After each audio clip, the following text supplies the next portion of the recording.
Christmas night, 10:45 p.m. 18-year-old Chris Zimmerman is filled with cheer as he heads home after a long holiday spent with family. Oh, I was in a great mood. Yeah, I just had a blast. I mean, ate dinner, hung out with my sister, was excited to show Donald what I got for Christmas.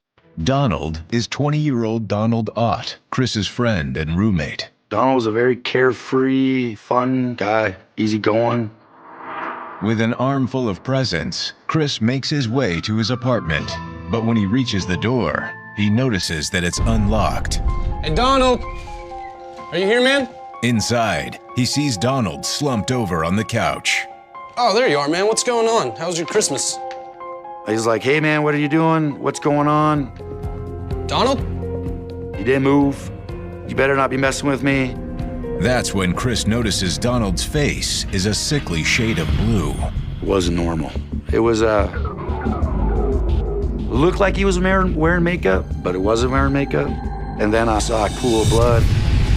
Then I kind of freaked out. I'm like, my roommate's dead. It was shocking.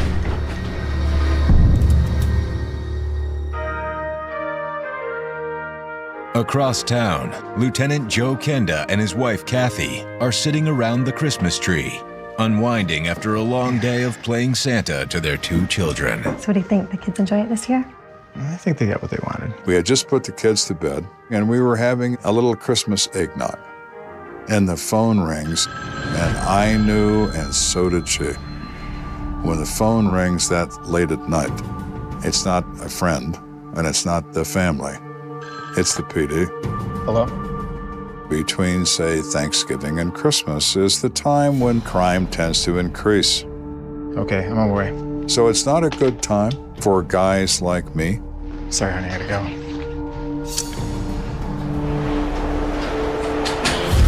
Driving down the empty holiday streets, Kenda makes it across town in less than 10 minutes, which isn't nearly enough time to flush all the holiday cheer from his system. The first uniformed officer was shocked that the boss had booze on his breath. Yeah, I did. I was guilty as charged. And I took him aside and I said, take this and go buy me all the coffee this will buy and bring it back here. With no time to lose, Kenda gets the lowdown from responding officers. What do we got? He's a 20-year-old male. His name is Donald William Ott. The officers inform Kenda they've been speaking with the victim's roommate, Chris Zimmerman, who already has a theory about his friend's cause of death. His roommates say that he's been fighting with his parents. They seem pretty convinced it was a suicide. Chris said he thought his roommate must have killed himself. That's the only way this could have happened. I mean, no one had hurt Donald. According to Chris Zimmerman, Donald and his parents weren't on the best of terms, and in recent weeks, Donald's normally chipper outlook had taken a dark turn. The relationship he had with his parents was strained, and so he was not welcomed home for Christmas. I told Donald that he should spend some time with his family for the holidays, no matter how bad it is, because that's what the holidays are for. You know, forgive and forget. But it was easier said than done. Given the circumstances, Kenda feels suicide is a definite possibility. The self-destructive personality is ratcheted up during holiday time because it's supposed to be so happy and nothing is happy for them. Let's go take a look. After being briefed by responding officers, Kenda steps inside the apartment. It's sparsely furnished.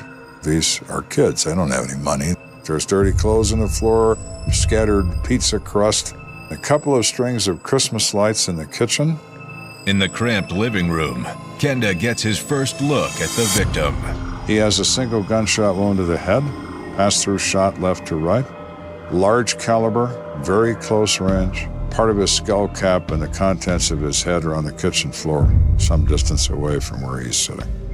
I look closely at his wound. It's apparent to me the gun is within an inch of his skull. The position of Donald's body seems to square with the notion of suicide, until Kenda takes a closer look. He has injury to his face, not from a fist, but from an object with sharp edges, maybe a gun. How do you explain hitting yourself in the face first before you shoot yourself? There's no weapon in this apartment, no gun of any kind. Please, there's no suicide here. This is torture followed by murder.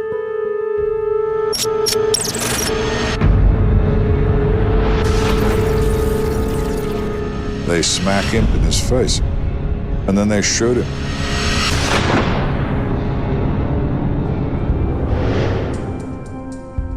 Kenda orders his men to canvass the building for anyone who may have seen or heard signs of a struggle. But as he continues searching Chris and Donald's apartment, it doesn't take long for Kenda to notice something peculiar. There's a TV stand, but there's no TV. There is stereo wire, but no speakers, and there are dust marks on tables. Speakers have been removed. It's obviously a theft of property from this apartment. Burglaries increase at Christmas time. Hey, what are you doing? Maybe it's a simple burglary, and the apartment owner comes home and confronts them, gets killed for his trouble. It's a place to start. Probably not a place we're going to finish, but a place to start. Officers examine each of the apartment's doors and windows. It appears none of them have been broken or jimmied open. You've got a homicide scene with no forced entry, and you've got items missing. Really strange. Unsure what to make of these conflicting bits of evidence, Kenda turns to Donald's roommate, Chris Zimmerman. Chris? Yes, sir. You learn pretty quickly that Chris has never seen violence, ever. He's never seen anyone hurt. He's never even seen a dead person. He doesn't know how to react to it. It is so unbelievable to him that he comes up with a suicide because, after all, he's never experienced anything like that. Can you think of anybody that might want to hurt him? No. As far as Chris knows, Donald is not the kind of personality that would make enemies. He works hard. He's a very happy-go-lucky kind of guy. He was very sweet. He was the kind of guy that was always buying girls flowers, roses. How about anything that might have happened recently? You know, change routine, something that's out of the ordinary? A few minutes later, Chris's eyes light up. Well, actually, he did mention something. A couple of weeks ago, he works at this diner down the street, you know, and this guy came in and he tried to rob the register. A suspect entered the restaurant and threatened them with a knife, asking for money. Give me all the money in the register right now. Hurry up. When the cashier gave the suspect the money and the suspect turned around and started to walk off, Don Ott kicked the suspect in the back. You stay right there. Call the police. Hey, man, we'll get you, man. He kind of was a hero in a way because he subdued the person who was the suspect until the police could get there. Is it possible that Donald Ott's murder was payback on the part of the crook he helped subdue? 533 to dispatch. I need you to check on an attempted robbery that happened a couple weeks ago. One of the subjects' name was Donald Ott. Moments later, dispatch affirms there was such a report made and gives Kenda the name of his first real suspect. On the face sheet is Dion Hury. Black male, date of birth so-and-so. Light bulbs go off in my brain. 10-4, I know who that is. Dion, I certainly know you now, don't I? Kenda and Dion Hury go way back. In fact, Kenda's arrested him on more than one occasion. Dion's a bad guy. Donald, the hero, is the reason why he went to jail. What if he gets out and comes over here and smacks him around and kills him, and while he's at it, for his trouble, he takes some property? Could he do that? You bet he could.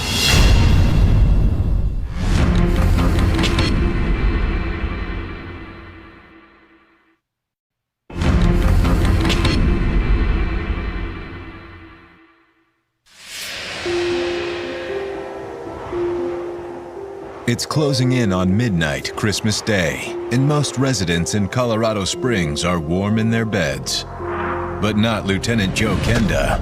He's wide awake, with visions of homicide dancing in his head. People get emotional at Christmas. Violent crime occurs when emotion overcomes judgment. Emotion makes people angry. Angry leads to violence. This Christmas, the violence arrived in the form of Donald Ott, a 20-year-old restaurant worker who was found murdered in his modest apartment. Now Kenda is hot on the heels of one Dion Hury. Dion's an experienced criminal. Could he do something like this? Yeah, he could. Give me all the money and the rest right now. After Donald Ott thwarted Dion's attempted robbery of a restaurant, Call the police. Kenda wonders if Dion is out for revenge. Man, I'm gonna get you, man. 533 to dispatch. We called the El Paso County Jail, and that's where he's been since he got arrested. We discover he's had no visitors, and because of his... With Dion behind bars at the time of Donald Ott's murder, Kenda is forced to rule him out as a suspect. Instead, he turns his attention to Donald's family. It's a gut-wrenching task. What worse holiday could there be than Christmas Day, to be told of the death of a loved one? There is no way to prepare yourself. Let's get it over with. A sharp knife cuts clean. Can I help you? Mr. Ott, Yes. I'm Detective Kenda. There's no easy way to tell you this. Your son Donald was killed. They were stunned. They just stared at me as if they didn't understand what I said. She went to her knees on the floor. Dad tried to pick her up, and he couldn't pick her up. So I got down on my knees and held her for a moment. Though the Ott family's pain is excruciating, Kenda knows he can't get caught up in it. When I wanted to be in homicide and I wanted to conduct homicide investigations, what was I thinking about? I was thinking about the challenge of it. What you don't think about, and you'd have no way of knowing, is what the realities of that are. Telling somebody's mother who they're never going to see again. You don't think of any of that. What's going on? Your brother Donald was killed. It just hit me like a ton of bricks. And I felt so empty. Like part of me had just been torn out. I know how difficult this is for you, but is there anyone you can think of that would want to hurt Donald or see him dead? Lonnie. They both in unison say it's Lonnie. It's gotta be Lonnie. Who's Lonnie? Well, his name is Leonard Michael Davis, and he is a drug dealer. And I said, yeah, Lonnie was just here today, just hours ago, saying that if my brother opens up his mouth about any of his business, he's gonna kill him. He actually said he was going to kill him? Yeah. Okay, I'm listening. How does he know Donald? Did Donald use drugs? Oh, no, he doesn't do drugs. Well, how do you suppose Donald will ever run across an individual like this dope salesman? How would he meet him? They're brothers. Donald and Lonnie are brothers? Half brothers. Well, it's his half-brother. Excuse me? Well, yes. How nice? I was pretty dead set, knowing that he had something to do with it. Lonnie thought that Donald ratted on him or snitched on him. Lonnie blames his half-brother, Don, for telling people where he lives and for telling people that he rips people off. And Lonnie was going to take his revenge, so we need to find him and resolve this one way or the other. But in speaking with the Otts, it's clear that Lonnie's ties to the drug trade aren't the only thing that frightens the Ott family. He was about 5'11", he had huge hands, he had big, huge arms. He's big and solid, just intimidating. Lonnie's some badass drug-dealing maniac that everybody's terrified of. Well, no matter what Lonnie is, I don't imagine he's bulletproof. I don't care how big he is, how bad he is. I need to find him, and I need to find him right now. Kenda asks the victim's brother, Daniel Ott, if he knows where he might find Lonnie Davis. According to Daniel, Lonnie liked to hole up in a seedy rat trap motel. I'm in a lot of motels where 95% of the time you feel compelled to burn your suit after you leave. The next morning, Kenda pays the manager of the motel a visit. Could Lonnie Davis stay in here?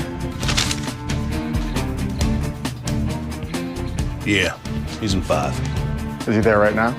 Some kind of trouble? I just got a couple questions to ask him. Thank you. Well, With his men behind him, Kenda makes his way toward room number 5. Who was on the other side but Leonard Michael Davis? Well, my, Lonnie. What are you doing in this dump? Before Lonnie Davis knows what hit him, Kenda and his men force their way into the room. Lonnie Davis? Yeah. Pin Lonnie down and slap the cuffs on him. Nice place you got here, Lonnie. 15 minutes later, Lonnie Davis is sitting across from Kenda in an interrogation room at police headquarters. Your brother Donald is dead. He's surprised. It's kind of the right reaction, not the one I expected, but it certainly was a correct one. It was an honest one. You could see it in his face. I didn't kill him. I didn't do anything. I would never hurt him. What do you know about that? So, is he my guy? I don't think so. Not at that moment, I don't think so. But we're going to keep playing.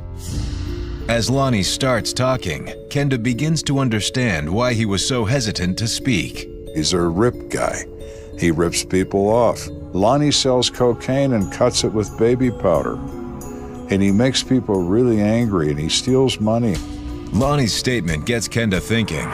Could one of Lonnie's jilted customers have murdered his half-brother Donald to get back at him? Can you think of any names of someone that would want to get you so bad they'd kill your brother? I don't know, man. Maybe there's just one guy named Kurt.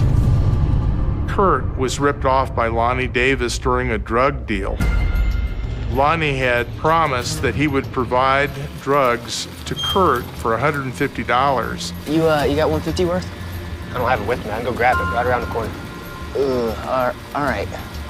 Lonnie said that he'd be right back with the drugs. Way back. Okay. That never showed up and left Kurt without his $150 and the drugs. According to Lonnie, word on the street was that his buyer Kurt was furious about the double cross and had been looking to exact some measure of revenge. And you think he might have hurt your brother because of it? Possibly, man. I don't know. Kenda is intrigued by the lead, but he's not about to release Lonnie Davis. You're not going anyplace until this investigation goes someplace, or it comes right back to you. So get comfortable. Lieutenant, you got a call. All right, you want to take him to holding? Sure. While interrogating Lonnie, Kenda gets a call from CSIs back at the crime scene. Kenda. A few minutes earlier, while they were collecting evidence, Donald Ott's home phone began to ring. Policeman there answers it. It's a woman on the other end of the line who's very distressed. The woman identifies herself as Angie Mikesell. She claims to be Donald Ott's girlfriend and has a bizarre story to tell them. Angie wanted to check on Donald's welfare because she thought that he might have been kidnapped. Okay, we'll be right there. Kidnapped, huh? This case keeps getting better and better.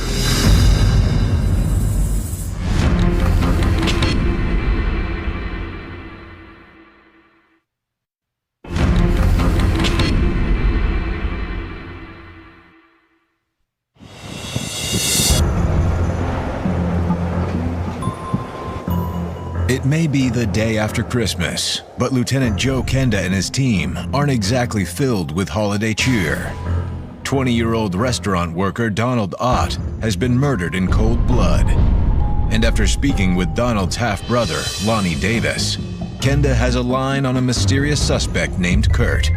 It was learned during this investigation that Kurt was ripped off by Lonnie Davis during a drug deal. Lieutenant, you got a call.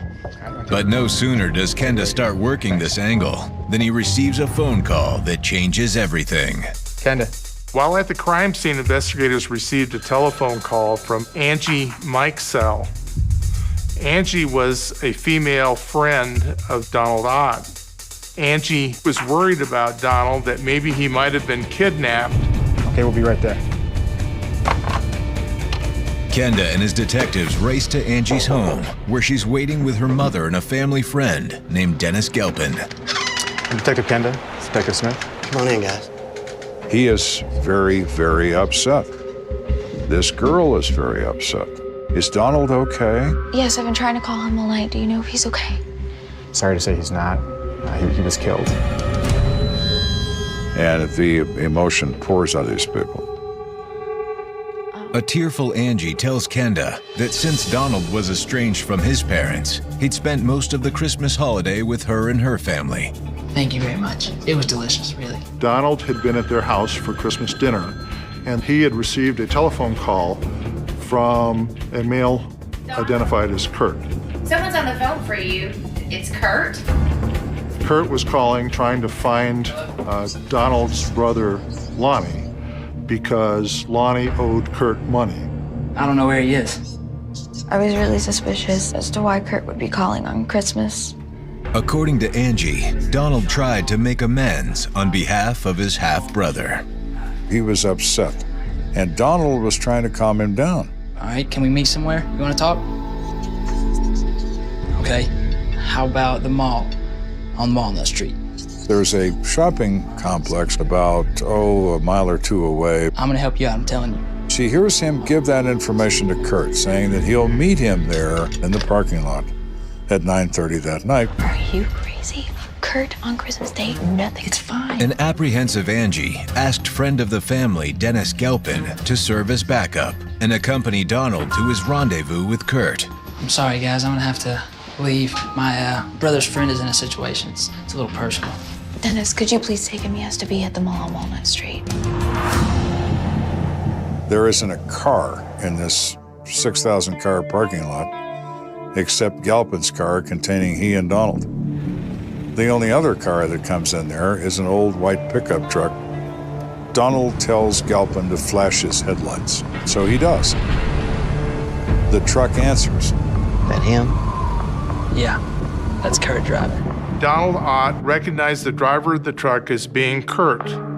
Donald didn't know who the passenger in the vehicle was. Hold on, I'll be right back. Donald and Kurt step out of their vehicles and meet in between the two sets of headlights. They're standing there talking, just conversation. Galpin's sort of half interested. What changes is when the passenger gets out of the truck and draws a gun out of his waistband. Where's the cash? I don't know where the cash is. You don't have the cash? Where's your brother at? I don't know. Dennis observed the unknown male passenger with a handgun force Donald Ott into the pickup. Horrified, Dennis Galpin tries to intervene. Galpin gets out of the car and is yelling at the passenger. What the hell are you doing? The passenger points a gun directly at his head. Go! And says, you better get out of here, man, and you better get out of here now. He's really frightened at that moment that this guy's going to shoot him. So he gets in his car, he throws it in reverse, and he lays rubber out of the parking lot. He never even turns around.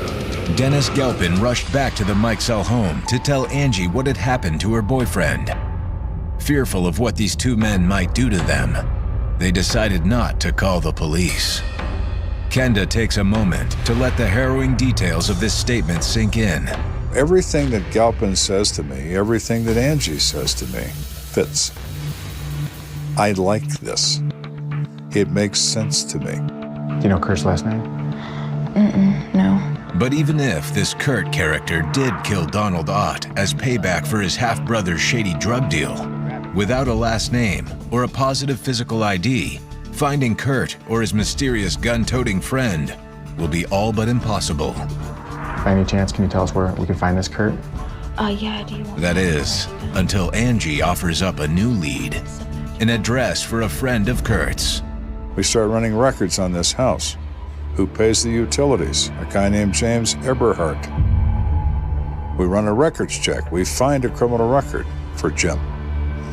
We find a criminal record for another person named Eric, who lists Jim as his father. Kenda believes Jim Eberhardt and his son Eric might hold the key to tracking down his prime suspect, Kurt. So we have a father and son team. They both have a criminal history. We think we're in business. Kenda fast-tracks a search warrant, and by 5:30 a.m., he and his officers are setting up a perimeter outside the Eberhardt home. Anytime you believe you're approaching someone who is responsible for a murder, they've already killed once. It makes them essentially dangerous. With weapons drawn, Kenda and his officers approach the front door. The doorknob starts to turn and we shoulder it open. What do you want? Where's Eric? We pin Jim, or who we assume is Jen, against the wall with a gun to his head. Where's your son, Eric? He's in Wisconsin. Really? I see his eyes go to a closed bedroom door briefly, just glances at a door. Tells you one of two things. Either that's where Eric is, or there's somebody else in there. And if there's somebody else in there, does he have a gun?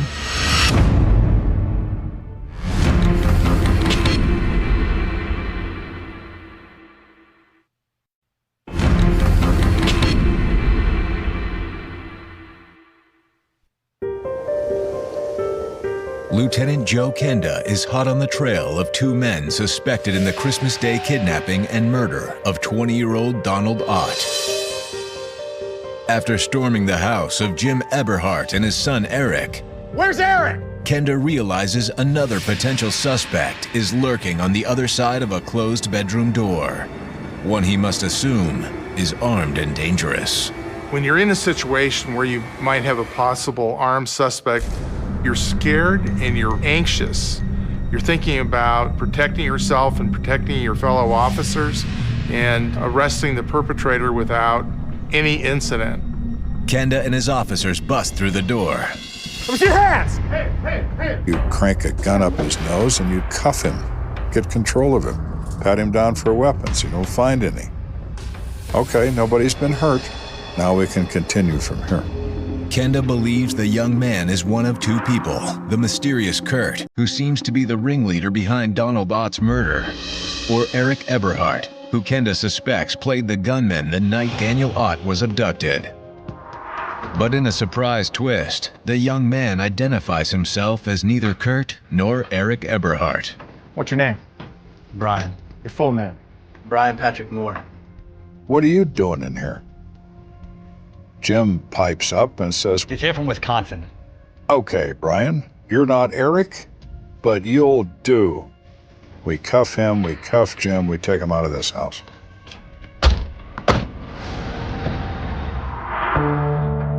At the station, detectives put Jim Eberhardt and Brian Patrick Moore in separate interrogation rooms. Kenda starts with a 23-year-old Moore. Why don't you tell me where you were last night, Brian? I was sleeping.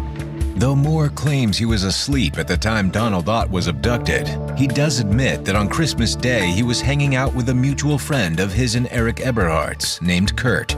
I saw my buddy Kurt earlier on that day. So he was there? For a little bit, yeah. And then he left. Kurt went somewhere. He doesn't know where. Do you know who Lonnie is? Never heard of a Lonnie. How about Donald? Don't know a Donald either. He doesn't know what we're talking about.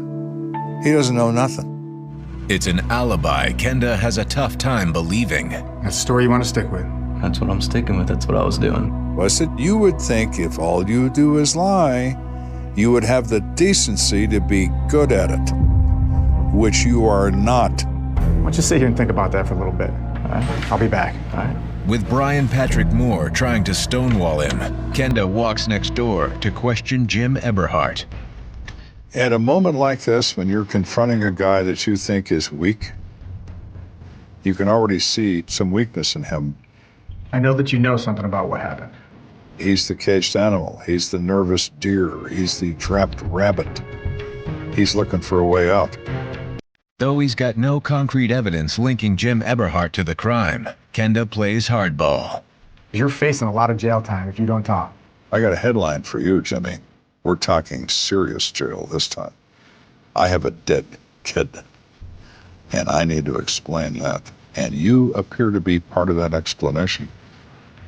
So if you want to save yourself 10 or 15 years of your life, maybe you want to think about talking to me. You don't know what he's going to do until you see the resolution come over him. Look, I wasn't there when they killed the kid. He's about to throw Brian under the bus. Great. Who's they? Brian and Kurt. Ooh. Well, you have my attention now, don't you, Jimmy? Talk to me. Who is Kurt? Jim identifies Kurt as Kurt Ozakowski, a painting contractor and jilted customer of Lonnie Davis, who in the last week had become fast friends with Brian Patrick Moore. Brian is from Wisconsin, and he's only been here for a week or so, but Brian knows Kurt. They're buddies. Kurt gets ripped off by Lonnie, and he wants his money back by whatever means are necessary. So he enlists the aid of Brian Moore to make that happen. What happened? About 11 last night. I'm cleaning up the joint a little bit. Suddenly Brian and Kurt come rolling in, freaking out about something. What's going on? I ask them, what's going on? That's when Brian whips out a gun and throws it on the sofa. Jim looks at both of these guys and says, what? And Brian says, I killed that guy. Brian and Kurt go on to explain that they had kidnapped Donald Ott, driven him back to his apartment, and murdered him in his own living room. Upon hearing this horrific story, Jim Eberhardt claims he panicked and made a fateful decision. Jim looks at the gun laying on the sofa, picks it up, takes his shirt tail out, and wipes the gun clean. Make sure there's no fingerprints, no blood. Jim tells Kenda that after stashing the gun in a dresser drawer, he drove Brian and Kurt back to Donald Ott's apartment. Go on, hurry up. Jim says he drives these two back to the crime scene in Jim's car. He waits outside. Go get that stuff you touched and bring it out here. 10 minutes later, these dumbasses come out with an armload of electronics. Stereo, the TV set, all the stuff they were going to take. And they put it in Jim's car. Jim tells Kenda that at first Brian and Kurt wanted to keep the TV and the stereo, but they ultimately decided the stolen goods were too dangerous to hold on to. He drives around the city. He finds a Goodwill box. He puts half the property in the one Goodwill box. He drives 30 or 40 blocks and he finds another one. He puts some more stuff in there. Jim Eberhardt provides Kenda with the rough location of all the Goodwill collection centers he visited. There's one about a mile from my house next to the grocery store. You can start there. Let's go check on that. 3 separate investigators went to 3 different Goodwill drop-off boxes and recovered all of the stolen property that was taken from Donald Ott's apartment. At Jim Eberhardt's home, detectives recover a large caliber handgun in the same drawer where Jim said he'd stashed it. The weapon was a Ruger stainless steel 4-inch 357 Magnum revolver, identified as the murder weapon by ballistics. Armed with this new evidence, Kenda takes another crack at his other suspect, Brian Patrick Moore. Still sticking with the same story? I said, is there anything you'd like to change about your story? Nope. I didn't do nothing. I don't know nothing about no gun. I don't know nothing about no guy named Donald. And I'm just here because it's Christmas. Okay, Brian. Fine. You're under arrest for first-degree murder, first-degree burglary. Stand up, put your hands behind your back. You can't arrest me for murder. Well, you're wrong there, Brian. I just did. After slapping Brian Patrick Moore with the charge of murder 1, Kenda turns his attention to tracking down the last remaining suspect, Kurt Ozakowski. But Kurt's apartment is empty, and Kurt's employer tells Kenda he hasn't shown up for work in days. We can't find him. He's not where he's supposed to be. He's not at work. He's in the wind. When people are running from the crime of murder, they're terrified. He is perfectly capable of hurting anyone that stands between what he believes is his person and freedom. Fear makes people dangerous.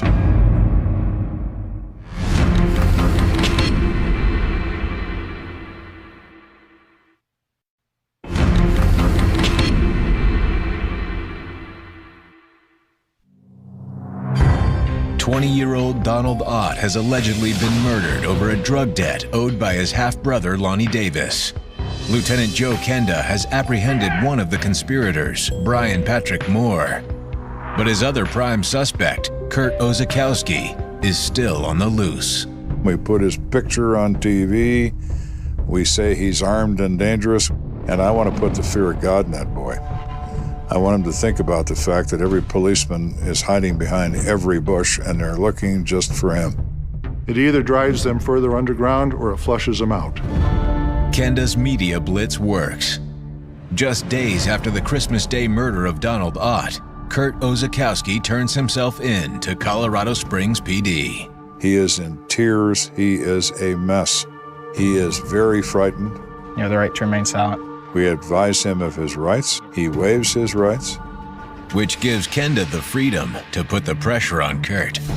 Okay, Kurt, talk to me. It all started with meeting Donnie out at the parking lot. Kurt admits he arranged to meet Donald Ott in order to figure out the best way to get his stolen drug money back from Donald's half-brother, Lonnie Davis. Kurt's new pal, Brian Patrick Moore, was eager to come along as backup. Perhaps a little too eager, according to Kurt. Where are they at? Brian says to Kurt, yeah, we'll get that son of a bitch that ripped you off. Brian pulls out his gun and he's waving it around. He brought a gun with him. He brought a gun with him. He's being all crazy with it, cocking it. Brian likes to be Mr. Tough Guy. Give a guy like that a gun, and you've got King Kong on your hands. He's waving it around, and he's bringing the hammer back and forth. Put that away. What are you doing? You're gonna kill one of us. What are you freaking out about, man? Kurt's upset and says, hey, put that thing away. Quit cocking it, and, it's going to go off. All right, they're here. You wait here. I got this, all right? Don't just stay here. Kurt told Brian to stay in the truck while he spoke to Donald about his half-brother's whereabouts. I want my $150 back. That's all I need. Okay. He's talking to Donald, and they're discussing the details of how he's going to take him to where Lonnie is. That's when Brian gets out of the car, and he starts threatening him. Well, here's the cash at, man. And the next thing he knows, Brian has the gun out again. So you kidnapped him? Well, no, I didn't kidnap him. Kurt is trying to lay this on Brian. Oh, you're taking this along. Come on. That Brian's the maniac.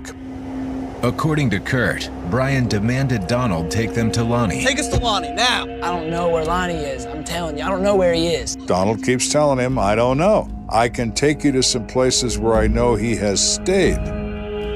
I can't tell you where he is right this minute. That's when Brian Patrick Moore changed the script. Just take us to your house then. Drive. I don't know where Lonnie is. Tell us where Lonnie is. That's all we need. I don't know where Lonnie is. From there, we decided we didn't think we were gonna find Lonnie that night. So Brian says it'd be a good idea to grab some collateral from him. We're not leaving here empty-handed. Brian says to Donald, we're not stealing your stereo, your TV. We're just going to hold on to it. Collateral, like a loan, until we get our hands on Lonnie and we get our money back. I'm trying to give you my stuff. Just hope. Donald Ott was cooperative in trying to comply to their instructions and assist them in any way he could. He probably thought, I'll show him some things that they might have as a value that they can use, and I'll settle this for my brother. Donald says, I'm going to make a list of everything you're taking. Okay, make a list. He gets a paper, gets a pen. In the meantime, Brian Patrick Moore was still asking Donald Ott where he could find Lonnie. Where's Lonnie at? I don't know where Lonnie is. But the more Donald professed his ignorance, the more enraged Brian became. Where is he? Brian thinks that Donnie knows where Lonnie is, so he's trying to get it out of him. Brian starts accusing Donald of lying. You can tell he's lying. Brian smacks him with the gun in the face and waving this piece around because he feels empowered. He's a jerk to begin with, but now he's armed. Makes him even more dangerous. Donald was writing stuff out in the paper, and he had looked to the side at some of the things that they were going to collect. Bam! It just went off. He looks up, and Brian is standing there with a gun in his hand. What did you do? He looks at Donald and realizes he's dead. Brian looks at him and says, I shot him. I didn't mean to, but I did. Let's get out of here. Let's go. You think Brian did it on purpose? I don't know. I mean, he said it was an accident, but I don't know. He's acting so crazy. Kurt Ozakowski swears that he never intended to kill Donald Ott. As far as Kenda is concerned, that fact is of little importance. Is this an accident? It doesn't matter. They are present by force in Donald's residence, stealing his property while armed with a gun, and a death results during the commission of that crime. Doesn't matter what his intent was. Kurt and Brian's misguided attempt to collect Lonnie's debt costs them dearly. They were initially charged with first-degree kidnapping, first-degree murder, first-degree burglary, felony theft. Donald is a 20-year-old kid. Donald didn't rip Kurt off. He didn't rip anybody off. He just happens to be related to Lonnie. Donald Ott cooperated with them. I'm trying to give you my stuff, just hope. There was no reason to kill him. They shouldn't have done what they did. I'm empty. I don't have Donald coming around. 4 months later, Brian Patrick Moore and Kurt Ozakowski both plead guilty to second-degree murder. Kurt Ozakowski is sentenced to 18 years in prison. As the triggerman, Brian Patrick Moore gets 30. They shouldn't be forgiven, and they should never get out. They should never be able to enjoy things in life that my brother can't. For Kenda, the murder of Donald Ott has taken on added meaning over the years, and now serves as a grim reminder that evil never takes a holiday. It's Christmas Day, the day everyone's going to love their family. And what that family has to remember about that Christmas is Donald dying over nothing. Donald wasn't part of Lonnie's life. Lonnie's life caught up with him anyway.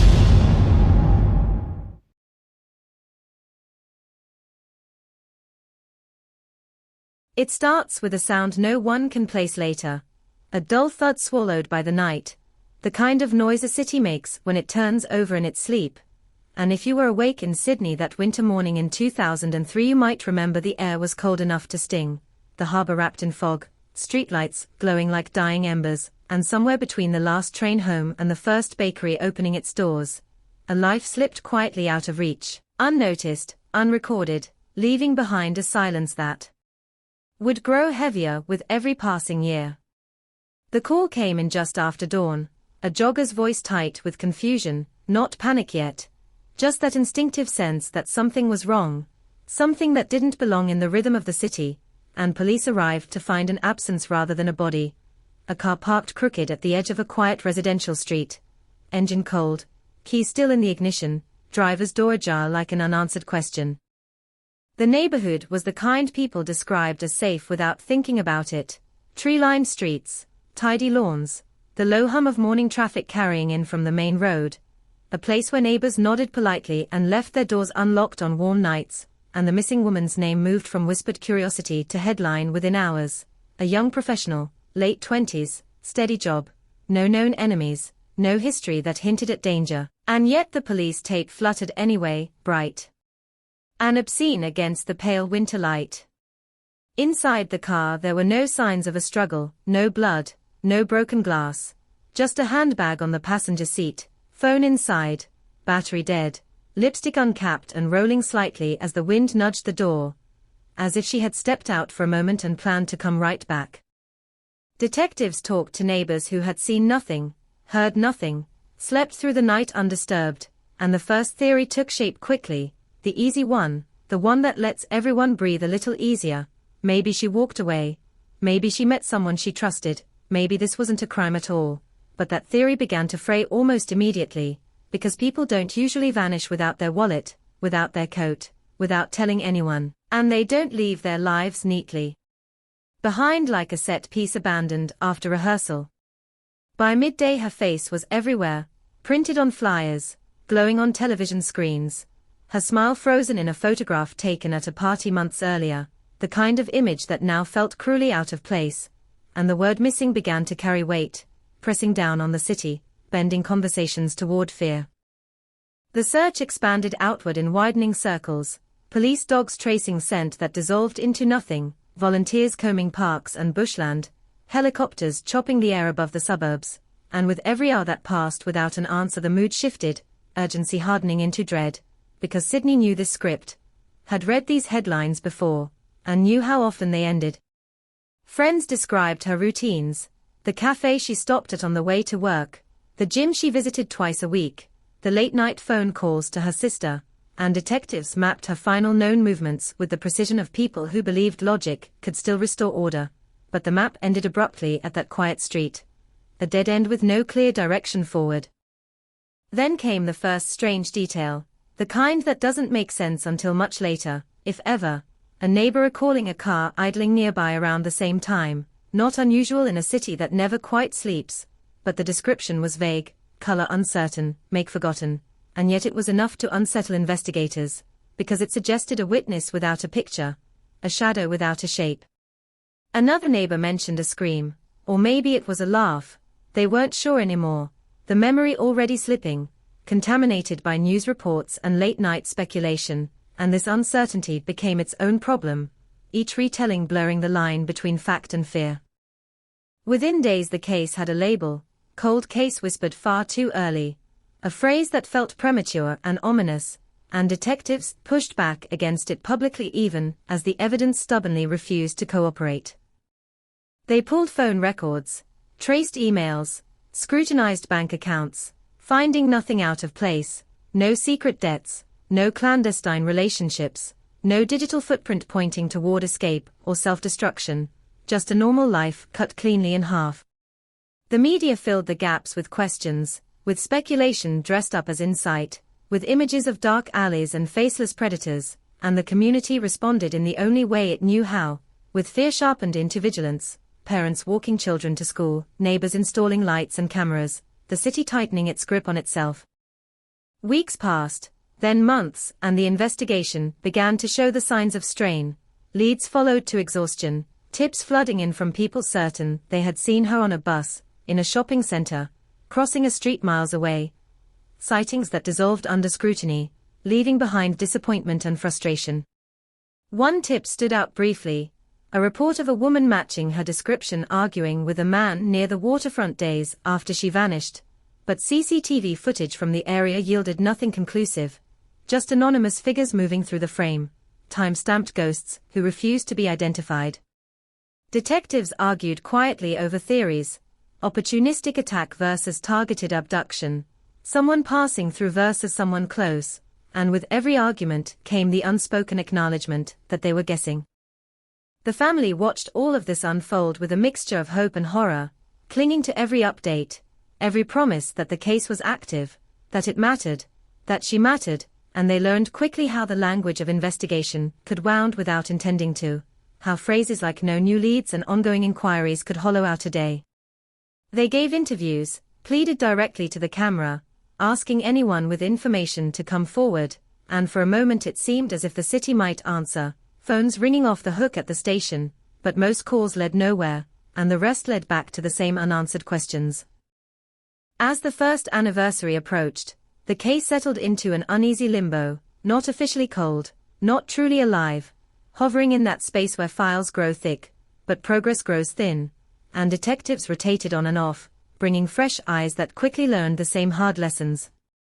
Evidence was re-examined, the car reprocessed, the street revisited at different times of day, as if changing the light might reveal something missed before, and yet the silence remained unbroken. Rumors began to circulate, fueled by online forums and late-night talk radio, theories growing more elaborate as facts remained scarce, and with each rumor came a new wave of pain for those closest to the truth. Years passed, and the city changed, buildings rose and fell, people moved on, but the case refused to fade completely, resurfacing whenever another woman went missing, whenever another cold case made headlines, the name pulled back into the light like a scar that never quite healed. Detectives kept the file alive, if only barely, waiting for the thing they couldn't predict, the confession, the chance discovery, the piece of evidence overlooked because the technology hadn't existed yet. And in quiet moments they admitted to themselves what they couldn't say out loud, that some answers might already be lost forever.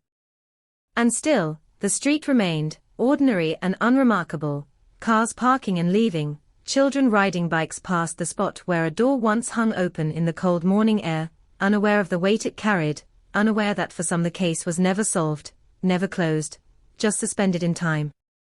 The mystery hardened into something almost tangible, an absence that shaped lives, careers, and fears, and as the years stretched on, one question lingered, unspoken but relentless, waiting in the background of every update and every silence. What really happened in Sydney that night, and why, after all this time, did the truth still refuse to surface? By the second year, the city had learned how to carry the story without looking at it directly, like a bruise you avoid pressing, and inside the police station the case file had grown thick enough to feel permanent. A stack of reports, photographs, interview transcripts, all bound together by a single infuriating truth, nothing connected cleanly. New detectives were briefed in hushed rooms, the story told again from the beginning, each detail recited with ritual precision, the parked car, the open door, the dead phone, and every time the telling ended the same way, with a pause that signaled there was supposed to be more, something decisive, something that explained why a woman could vanish in a city of millions without leaving a trace. They went back to the beginning, because that is what investigators do when the middle refuses to cooperate, replaying the final 48 hours like a looped recording, searching for a crack in the rhythm. She had worked late the night before. Colleagues remembered her complaining about the cold, joking about winter dragging on too long, nothing unusual, nothing that sounded like a goodbye. CCTV footage from her office lobby showed her leaving alone, coat pulled tight, head down, timestamp blinking indifferently in the corner of the frame, and from there the trail thinned, cameras failing at the edges, gaps opening up between one recorded moment and the next, gaps large enough to swallow a person whole. Her phone records were examined again, this time with software that could tease patterns from noise, analysts charting calls and messages like heartbeats, looking for irregularities, but the data told a story of normality, routine contacts, familiar numbers, a life proceeding exactly as expected right up until it stopped. One unanswered call late that night drew brief attention, a number traced to a prepaid phone that went dead soon after, the kind of detail that flared bright and then burned out, impossible to follow, leaving behind only the frustration of what might have been. The car became a focal point, revisited not as evidence already exhausted, but as a potential witness that hadn't been asked the right questions. Forensic teams reprocessed it with techniques that hadn't been available before, swabbing surfaces again, lifting fibers with fresh care, hoping that time had preserved something the first pass had missed. They found hair that didn't match the victim, but it was too degraded to identify conclusively, a half answer that raised more questions than it settled, and once again the case hovered on the edge of revelation, without crossing over. Witnesses were re-interviewed, their memories now filtered through years of distance and retelling, each account slightly altered by time. The neighbor who had mentioned the idling car now insisted it was dark blue, or maybe black, the sound of the engine louder than remembered, the time closer to midnight than dawn, details shifting like sand under pressure. Another witness, a delivery driver who passed through the area regularly, came forward years later to say he'd noticed someone standing by the open car door that morning, but he hadn't stopped, hadn't thought it mattered, and now his certainty wavered under questioning, the image blurring as investigators tried to pin it down.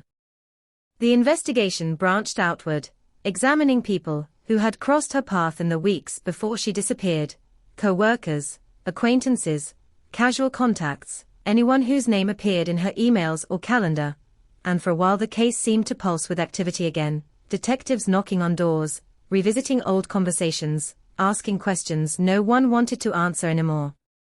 Most cooperated, some reluctantly, a few with visible irritation, but nothing solid emerged, no alibi that collapsed under scrutiny, no contradiction sharp enough to cut through the fog. The media circled back too, drawn by anniversaries and new promises of progress, headlines reviving phrases like cold case and missing woman, the language itself doing work, keeping the story alive even as answers remained elusive.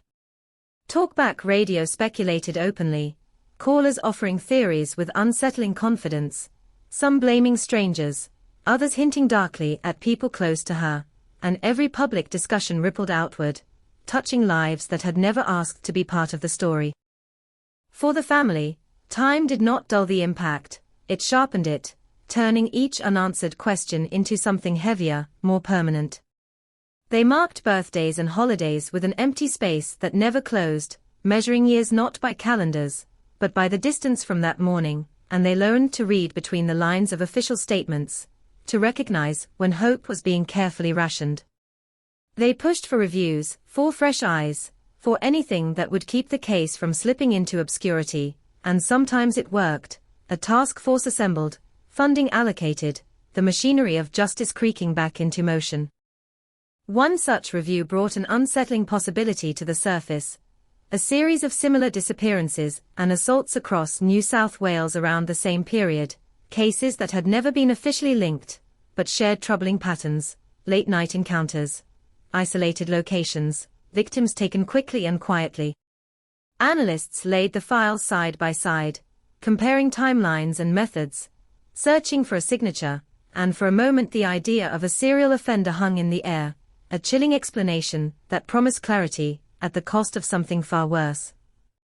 But the patterns were imperfect, the connections speculative, and without physical evidence tying them together, the theory remained just that, another path leading into darkness. Technology marched on, indifferent to the human cost, and with it came new tools. Databases expanded, DNA profiles cross-checked against offenders who hadn't even been known at the time of the disappearance. Each advancement brought a surge of cautious optimism, detectives submitting samples again, waiting for matches that might finally break the silence, but the systems returned the same answer over and over: no hit, no confirmation, just the echo of effort without reward. The case took on a life of its own within the department, a reference point for frustration and persistence, younger officers learning its contours as a lesson in humility, veterans carrying it like unfinished business. It shaped careers, influenced how missing persons reports were handled, how early hours were prioritized, and in that way the absence began to exert a strange kind of presence, changing things even as it refused to explain itself. Years turned into more years, and the city's memory softened at the edges, the name no longer instantly recognized by everyone, the story resurfacing mainly among those who had lived close to it, or worked it intimately. But beneath that fading familiarity, the mystery remained intact, unsolved, unyielding, a question mark stamped into the history of the place.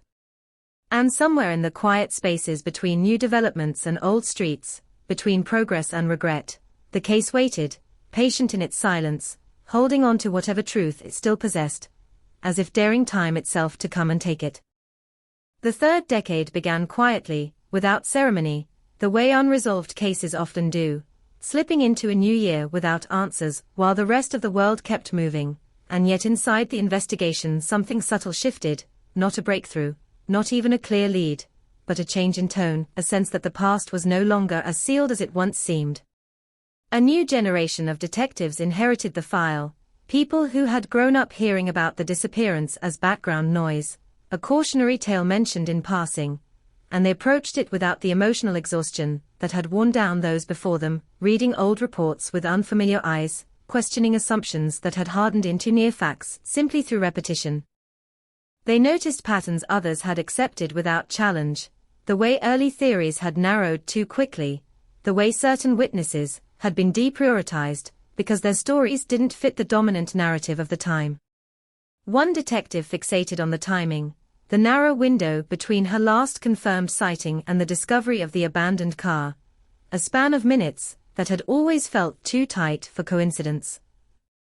Another focused on geography, mapping not just streets and cameras but sight lines, shadows, places where a person could be seen without being noticed, and slowly the city revealed itself not as a maze, but as a series of funnels, guiding movement in predictable ways. They revisited the call logs yet again, not looking for who she contacted, but who contacted her, and more importantly, who stopped trying afterward. A number stood out, dismissed years earlier as insignificant. A brief exchange weeks before her disappearance, no follow-up calls, no explanation, and when they traced it with modern tools, it led to a name that had never been fully explored. He was unremarkable on paper, no criminal record at the time, no obvious connection beyond a fleeting professional overlap, the kind of person who slips through investigations, because there is nothing immediately alarming about him. When detectives knocked on his door, They were met with surprise that felt rehearsed, polite confusion layered over irritation, and as the conversation unfolded, small inconsistencies surfaced, the sort that mean nothing alone, but resonate when placed side by side. He misremembered dates, minimized contact, dismissed the disappearance as tragic, but distant, and yet his body language betrayed a tension that lingered after the interview ended. They didn't have enough to accuse him of anything, not yet, but they had enough to remember him, to place his name closer to the center of the file than it had ever been before. At the same time, advances in forensic genealogy were transforming cold cases around the world, turning degraded samples into family trees, allowing investigators to move sideways when forward motion was impossible. The hair recovered from the car, once written off as unusable, was re-examined, its partial profile uploaded into a growing database, and weeks later a result came back that stopped the room cold. Not a match, not a name, but a connection, distant but undeniable, pointing toward a family line that intersected with the city in unexpected ways. The process was slow, painstaking, investigators building branches one record at a time, tracing births, marriages, relocations, watching the abstract become personal. Names emerged, some ruled out quickly, others lingering uncomfortably, and among them, one overlapped with the man they had recently re-interviewed. It wasn't proof, not even close, but it was alignment, two independent paths converging on the same place, and in the world of cold cases that convergence is rare enough to feel electric.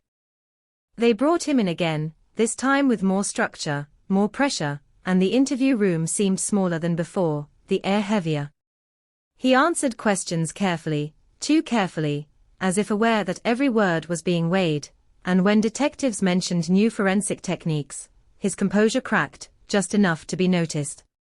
He asked questions he shouldn't have needed to ask, about timelines, about evidence, about whether anything new had been found, and each question was noted, filed away, another thread woven into the growing tapestry.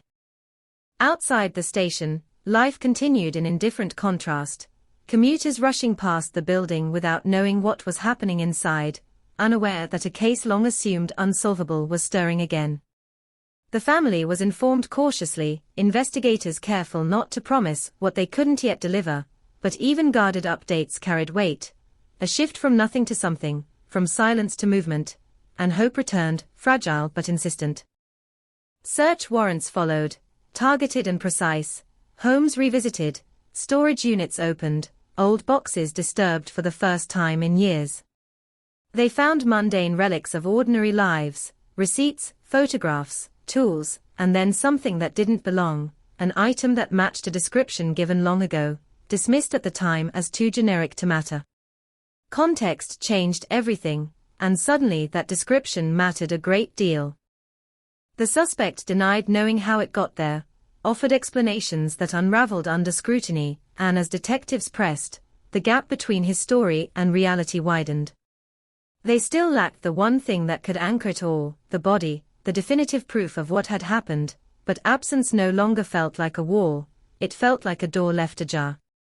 The investigation expanded again, not outward this time, but inward, tightening around a smaller circle of people and places. They returned to the street where it had begun, now transformed by years of development, new paint, new cars, new residents unaware of the history beneath their feet.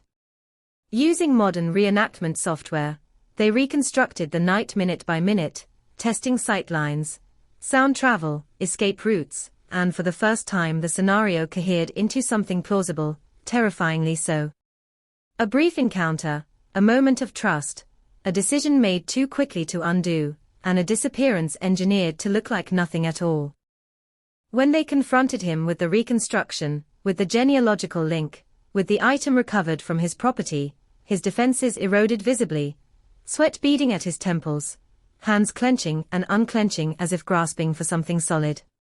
He still didn't confess, not outright, but his denials grew weaker, less confident, and detectives recognized the shift, the moment when certainty begins to tilt. The community sensed it too, though details remained sealed, the familiar hum of speculation returning, this time edged with cautious optimism. Reporters hovered, old headlines resurfaced, and the case that had haunted Sydney for so long felt suddenly alive, volatile, as if the truth were pressing up against the surface, waiting for the smallest fracture to break through.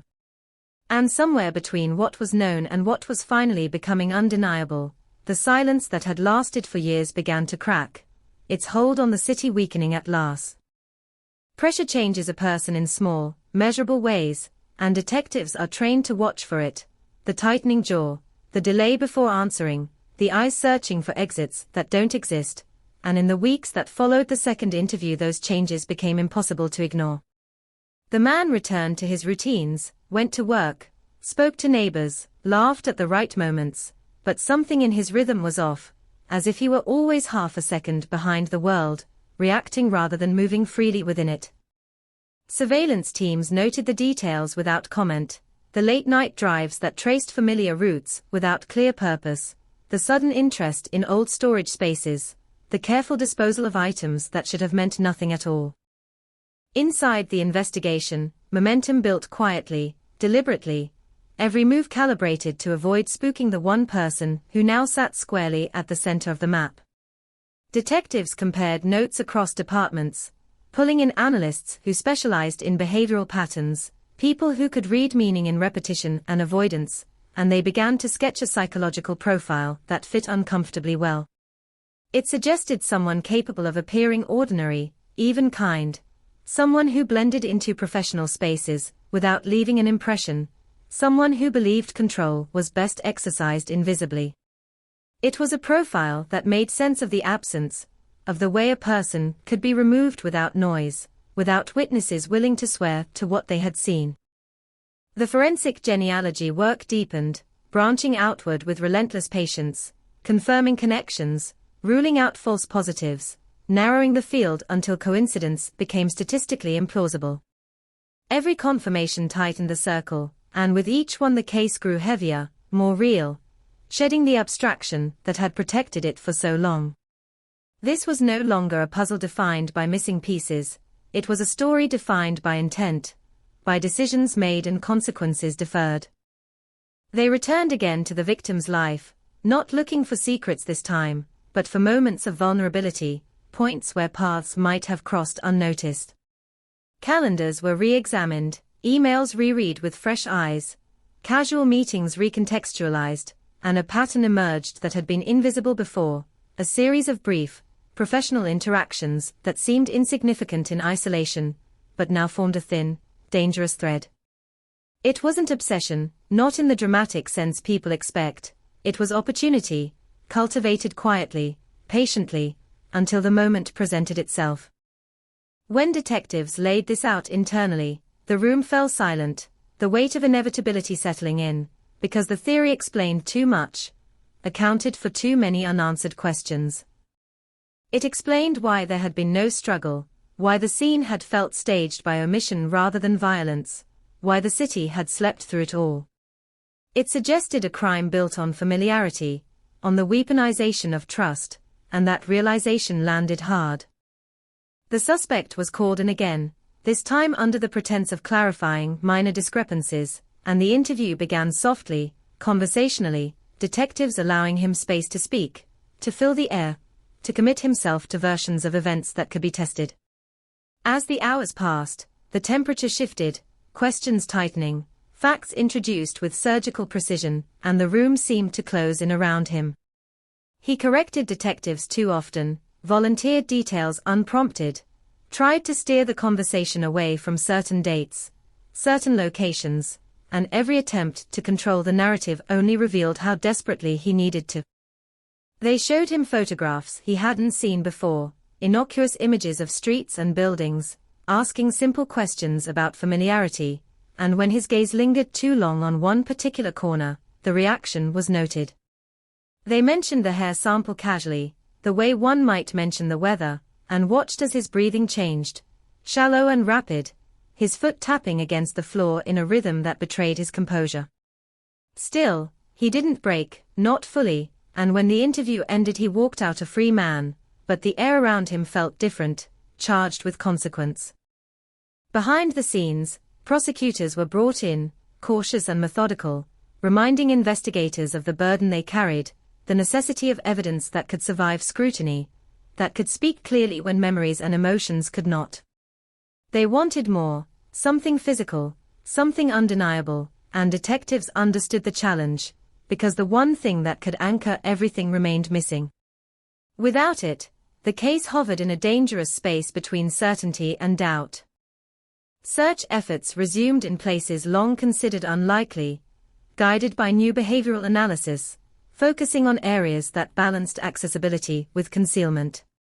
Remote stretches of bushland were revisited, construction sites examined with forensic care, waterways scanned with technology that hadn't existed when the case began. Each search carried its own tension, the grim anticipation of discovery, and each time teams emerged empty-handed, the absence cutting deeper, because it now felt intentional, a final act of control exerted from beyond the immediate reach of justice. Media attention intensified, fed by leaks and carefully worded statements, headlines hinting at progress without revealing substance, and the public responded with a mix of hope and dread. Old fears resurfaced, conversations reignited, and the case reclaimed space in the collective consciousness, no longer a relic, but a living question. The family watched from the sidelines, caught between the desire to know everything and the fear of knowing too much, bracing themselves for outcomes they had rehearsed privately for years. Then came the mistake, small and human, the kind that unravels careful plans.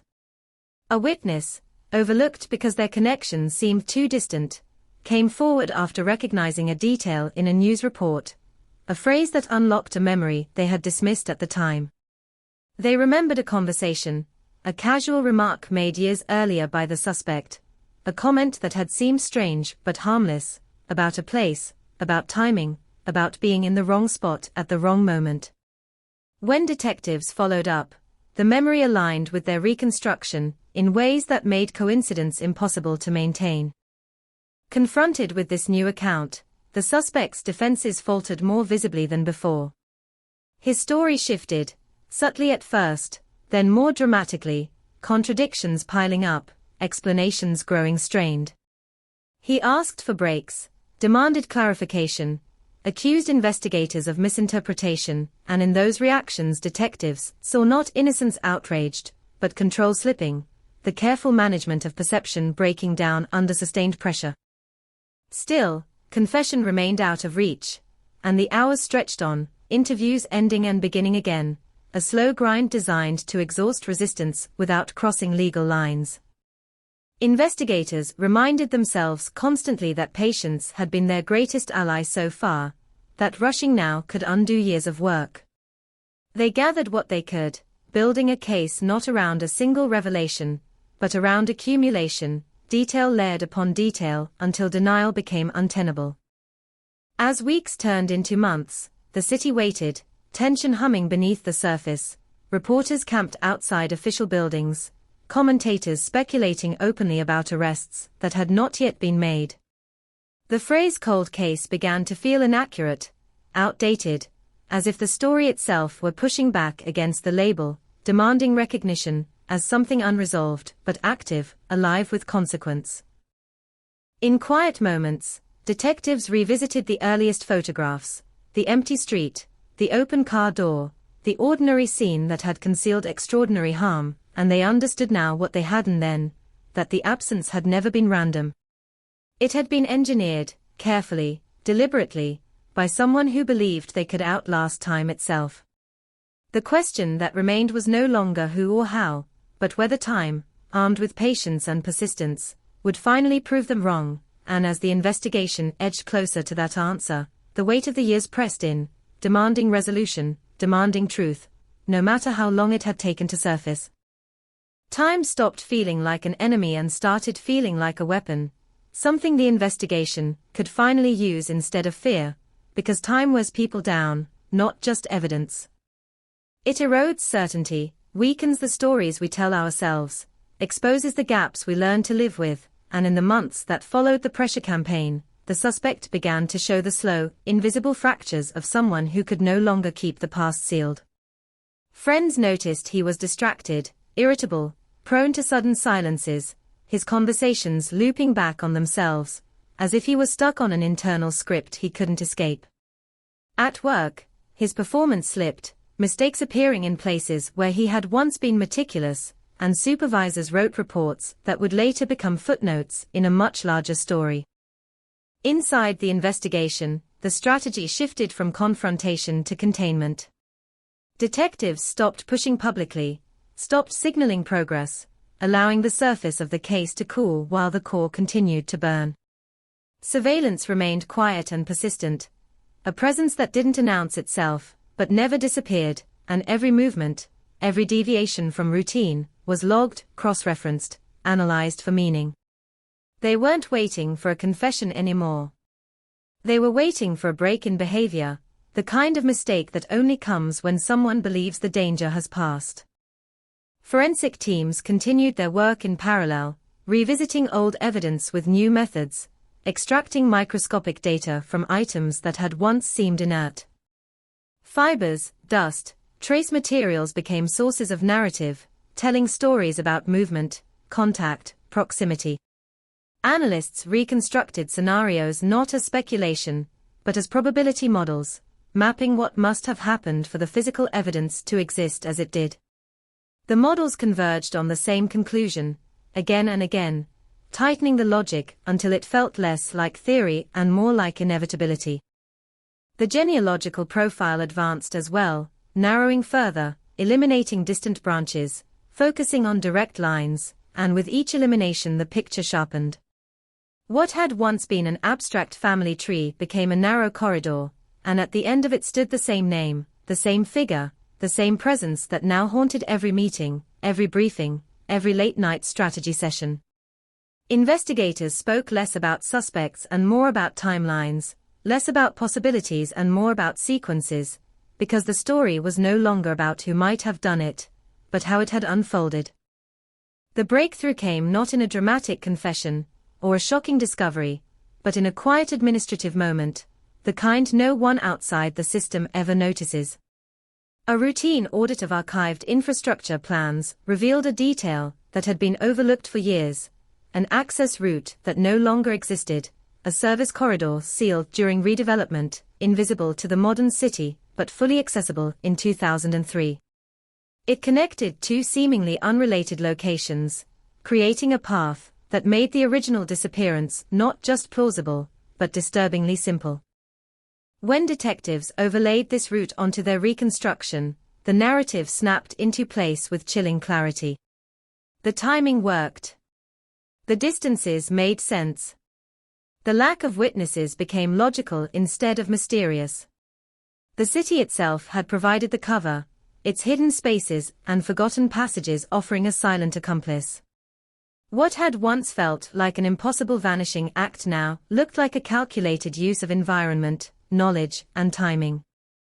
They took this to the prosecutors, not as speculation, but a structure, a framework that could support evidence instead of floating above it.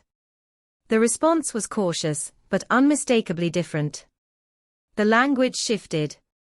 The questions changed. The tone hardened. The case moved from investigation to preparation, from searching to building, and that shift carried a gravity that everyone in the room felt. The suspect was brought in again, this time under formal conditions, no pretense of casual conversation, no soft openings.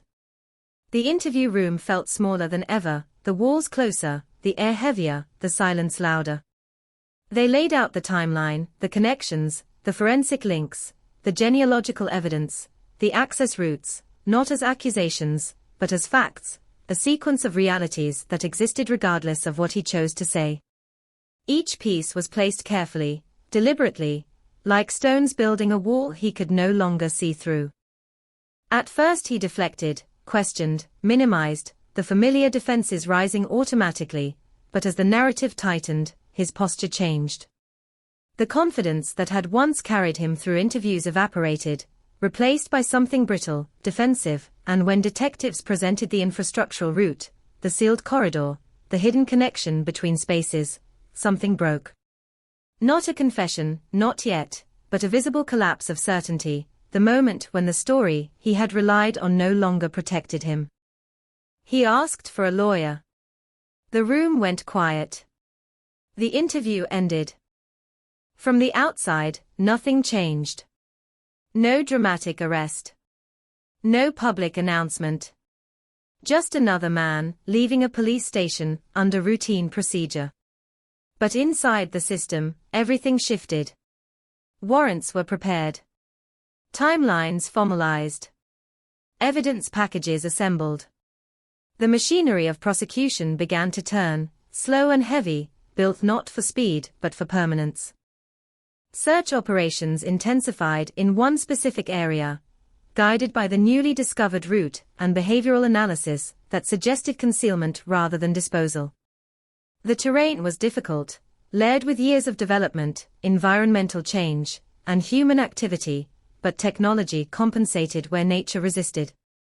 Ground-penetrating radar, thermal imaging, advanced scanning methods were deployed with surgical precision, narrowing vast spaces into focused zones. Days passed without result, then weeks, tension building with each empty scan, each inconclusive sweep, and then one reading came back wrong in a way that felt right. A disturbance in the earth that didn't match natural patterns. An anomaly that resisted simple explanation. The kind of signal investigators learned to recognize not as proof, but as promise. The excavation was slow, methodical, reverent in its care, every layer documented, every movement recorded, and as the soil gave way, the truth began to surface in fragments, not a revelation, but a recovery. Fabric. Bone. Personal effects. The quiet, devastating confirmation that the absence had always concealed a presence. There was no celebration. No relief in the traditional sense.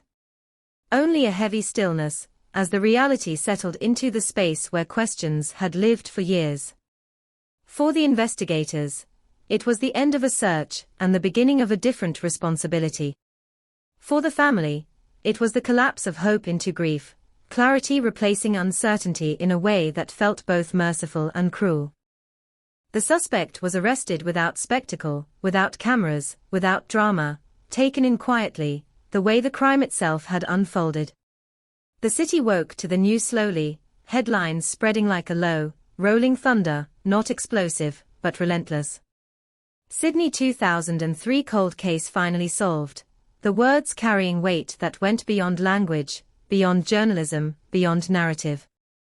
In the days that followed, details emerged in controlled releases, enough to confirm, not enough to sensationalize, and the public reaction was a mixture of shock, vindication, and sorrow. People remembered where they had been when the woman disappeared, how the city had felt, how the fear had lingered, and now they confronted the truth that the answer had always been closer than they imagined, hidden not in darkness, but in plain sight. The courtroom would come later. The trial would have its own rhythm, its own tensions, its own version of the story. But in that moment, in that space between discovery and judgment, the case transformed from a mystery into a reckoning. The silence that had dominated the city for years finally broke, replaced by a truth that could no longer be ignored. And even as justice began to take shape, the echo of the unanswered years remained, a reminder that resolution does not erase loss, that closure does not undo time. The city moved forward, as cities always do, but it carried something new now, not just the memory of a disappearance, but the knowledge of what patience, persistence, and refusal to forget can uncover, even after decades of silence. The arrest did not end the story, it detonated it, sending shockwaves through institutions built to absorb impact without showing cracks, and in the days that followed the city learned how thin the line is between mystery and reality. The suspect's name, once buried deep in sealed files, now moved through headlines and conversations with a weight that felt almost unreal, a familiar face suddenly reframed as something dangerous. People searched their memories for missed signs, replayed casual encounters, measured politeness against the new context of accusation, and the unsettling realization spread quietly that normalcy is not proof of safety, that absence of alarm is not absence of threat. Inside the legal machinery, everything slowed down and sped up at the same time. Prosecutors moved deliberately, assembling the case with a caution born of experience, knowing that a story built over decades could collapse under careless handling. Every piece of evidence was scrutinized not just for what it said, but for how it would survive cross-examination, how it would sound when spoken aloud in a courtroom where doubt is cultivated as aggressively as truth. Investigators worked late into the night, reconstructing their own steps, stress-testing assumptions, preparing for a fight that would not be won with certainty alone. The forensic findings were formalized, transformed from discoveries into statements, from fragments into narratives, each requiring validation, context, and restraint. The recovered remains were identified with scientific finality, ending years of limbo in a way that felt both definitive and unbearable. The family was informed privately, shielded from cameras and speculation, given space to grieve in the presence of answers they had once prayed for and now had to learn how to live with. There were no words that could balance that moment, only silence and the understanding that some truths arrived too late to heal cleanly. The suspect remained silent on advice of counsel, a silence that spoke volumes in public imagination, but nothing in legal terms. His previous statements were dissected line by line, contradictions highlighted, timelines tightened, and what had once seemed like harmless inconsistencies now appeared as fractures running through every version of his story. Behavioral analysts testified internally about stress responses, about shifts in demeanor, about the significance of what he had said, and more importantly, what he had avoided saying. The case grew denser, heavier, less about speculation and more about convergence. Pre-trial hearings began under strict controls, details released in measured increments, enough to satisfy procedural requirements, without feeding the appetite for spectacle. Each appearance carried its own tension, the defendant sitting expressionless, while the narrative of his alleged actions unfolded around him, a narrative built not on theatrics, but on accumulation.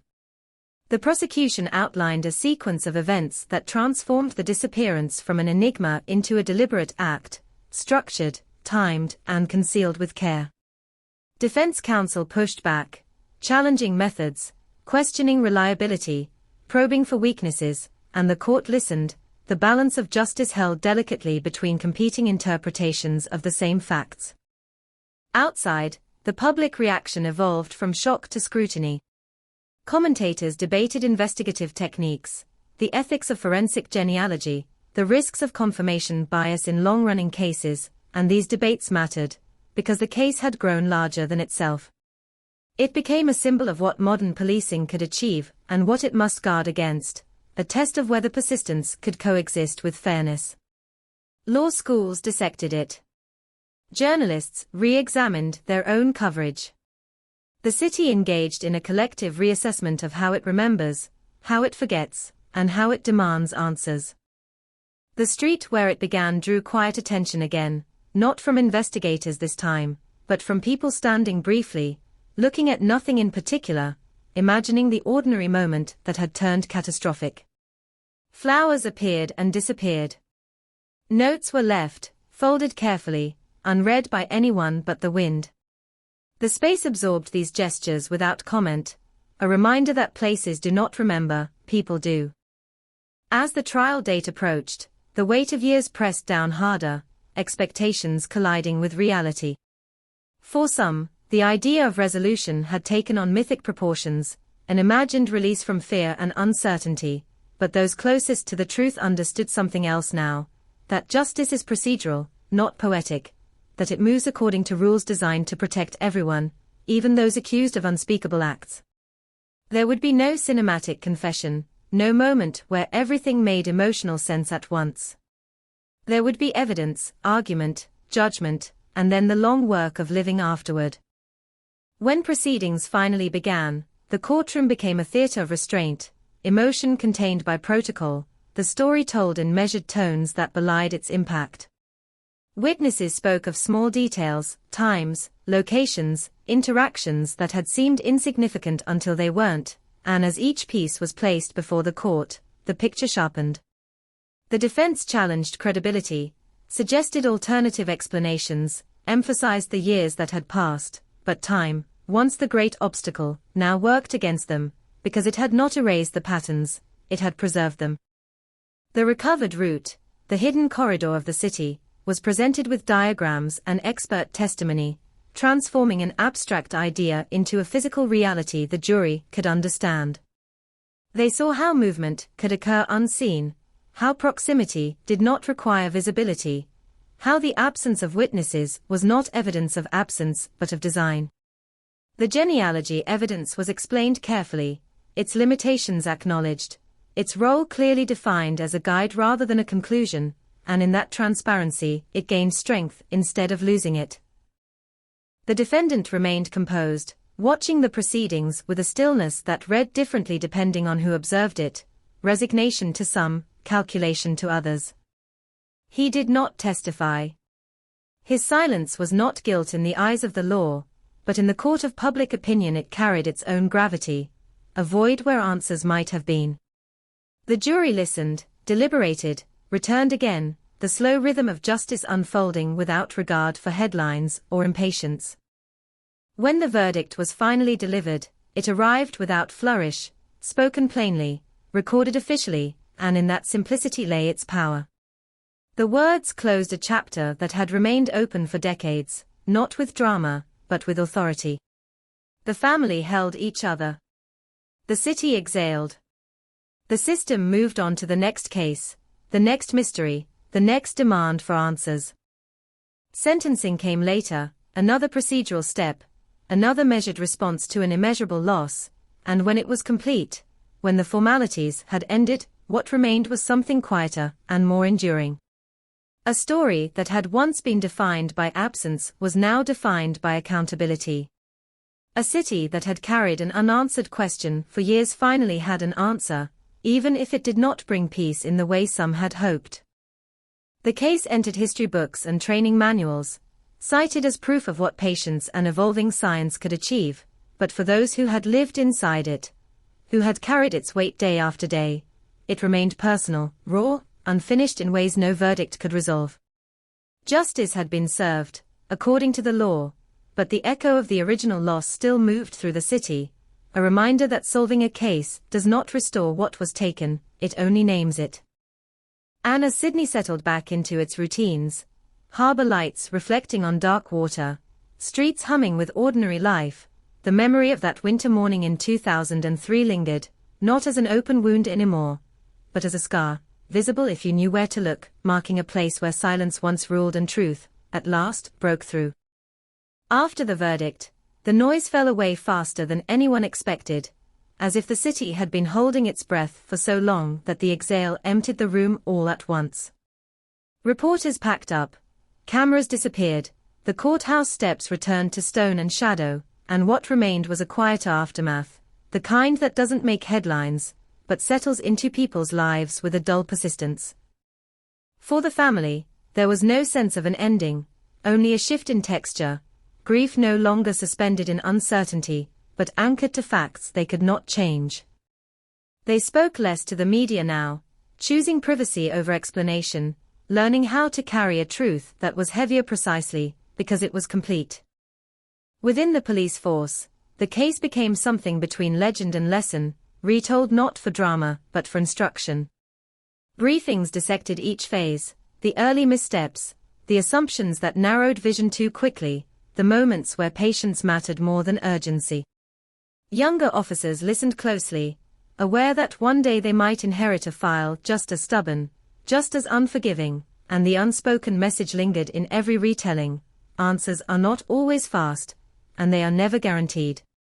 Persistence is not heroism. It is endurance. The detectives who had lived with the case the longest found it hardest to let go.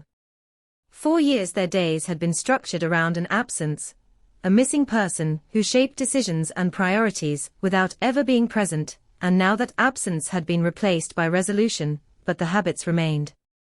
They caught themselves revisiting old notes, rereading reports that no longer needed revision, as if some part of them still expected the file to demand attention. Closure, they learned, is not an event, it is a slow recalibration of purpose. Public debate continued in quieter spaces, not on front pages, but in classrooms, courtrooms, and late-night discussions among people who understood the implications. The use of forensic genealogy remained contentious, praised for its power and questioned for its reach, and the case became a touchstone in arguments about privacy, consent, and the evolving balance between individual rights and collective safety. There were no easy conclusions, only an understanding that the tools used to uncover truth must be handled with the same care as the truth itself. The city itself absorbed the story unevenly. Some neighborhoods moved on quickly, the case becoming just another solved mystery among many, while others held on to it, especially those who remembered the fear that had once crept into ordinary routines. Parents who had tightened their grip on children in 2003 now told grown sons and daughters about the time Sydney felt smaller, darker, more vulnerable, and how that feeling lingered long after the headlines faded. Memory passed down not as fact, but as atmosphere, a sense of unease tied to a specific winter that never quite lost its chill. The street where the car had been found returned to anonymity, the brief pilgrimages fading, flowers no longer appearing at the curb. New residents moved in unaware of the history, and those who knew it learned to coexist with that ignorance, understanding that places are not obligated to remember what happened upon them. Life resumed its ordinary patterns, cars parking and leaving, doors opening and closing, the mundane actions that had once masked something terrible now reclaiming their innocence. In the correctional system, the convicted man became another number, another routine intake processed according to protocol. There was no dramatic reckoning, no moment of public remorse, only the slow adjustment to confinement, the stripping away of control that had defined his actions for so long. Psychologists evaluated him, reports filed, diagnoses debated, but none of it altered the essential reality. Whatever explanations existed, they did not mitigate the outcome. Accountability had a shape now, and it was not abstract. For the family, small decisions carried unexpected weight. What to keep? What to discard? How to speak about the past without letting it consume the present? They reclaimed personal memories from the public narrative, stories that had nothing to do with disappearance or death, moments of laughter, frustration, ordinary love. These memories felt fragile at first, overshadowed by years of focus on the crime, but slowly they grew stronger, reminding them that their loved one had existed fully before she became a case. Anniversaries arrived differently now. The date still carried significance, but it no longer demanded public acknowledgement. There were no press statements, no renewed appeals, just private rituals, a meal shared, a walk taken, a silence observed. Grief did not vanish, it evolved, becoming less sharp, but more deeply embedded, a constant companion rather than an open wound. In academic circles, the case was cited as an example of convergence, how disparate strands of evidence, none sufficient alone, can form a compelling whole when aligned properly. It was taught as a warning against tunnel vision, and as an argument for humility in investigation. Students studied it with clinical interest, aware that behind every diagram and footnote lay a real person, a real loss, and the ethical responsibility that comes with turning human tragedy into professional material. The media, having moved on, occasionally referenced the case in broader discussions of cold cases and modern breakthroughs, its title reduced to a shorthand phrase, solved after decades, proof that no mystery is beyond reach. But that simplification masked the cost, the years lived without answers, the emotional labor demanded of those who refused to let the story disappear. Solved did not mean simple. It meant endured. Some nights, long after the courtrooms emptied and the files were archived, detectives found themselves thinking about the moment it all began, the open car door, the quiet street, the ordinariness of it. They understood now how easily such moments are overlooked, how many beginnings look like nothing at all. The lesson lingered in their work, sharpening their attention to the subtle, the mundane, the details that do not announce their importance. Sydney carried on, as cities always do, vibrant and restless, layered with stories most people will never know. Tourists crossed the harbor, office workers hurried through streets that had once held secrets, and somewhere beneath the noise and motion, the memory of the case remained embedded in the city's collective subconscious, not as fear anymore, but as awareness. A reminder that truth can be delayed, buried, obscured by time and circumstance, but not erased entirely. The cold case was no longer cold. It had been warmed by persistence, illuminated by patience, and resolved by a convergence of human effort and evolving science. Yet even in resolution, it resisted neat conclusions. It asked uncomfortable questions about how well we know those around us, about how easily trust can be exploited, about how silence can stretch across years without breaking. And so the story settled into its final form, not as a warning shouted from headlines, but as a low, steady hum beneath the city's life, a testament to the fact that mysteries do not vanish when we stop looking at them. They wait. And sometimes, after years of quiet, they yield, leaving behind answers that change everything, and a reminder that even solved cases cast long shadows, stretching far beyond the moment the truth finally comes to light. With the case officially closed, the archives absorbed it the way they absorb everything else, folders labeled, evidence sealed, digital records backed up and filed away, but closure on paper did not translate to closure in the mind. The story continued to echo in places that had nothing to do with police work or courtrooms, surfacing in quiet conversations, in late-night reflections, in the sudden unease that arrives without warning when a familiar street feels unfamiliar for just a moment. Resolution had answered the question of what happened, but it had opened another one just as unsettling: how something so calculated could exist for so long without detection. Those who had followed the case closely began to notice how often it was referenced indirectly, never by name, but as an example, a benchmark, a reminder. Investigators used it when discussing patients. Journalists used it when weighing restraint against urgency. Advocates referenced it when arguing for resources, for funding, for the long view in a world addicted to immediacy. The case became a quiet authority, invoked without fanfare, carrying weight precisely because it no longer needed attention to be understood. The city's relationship with fear subtly changed. In 2003, the disappearance had injected anxiety into daily life, made people look over shoulders, question routines, suspect shadows.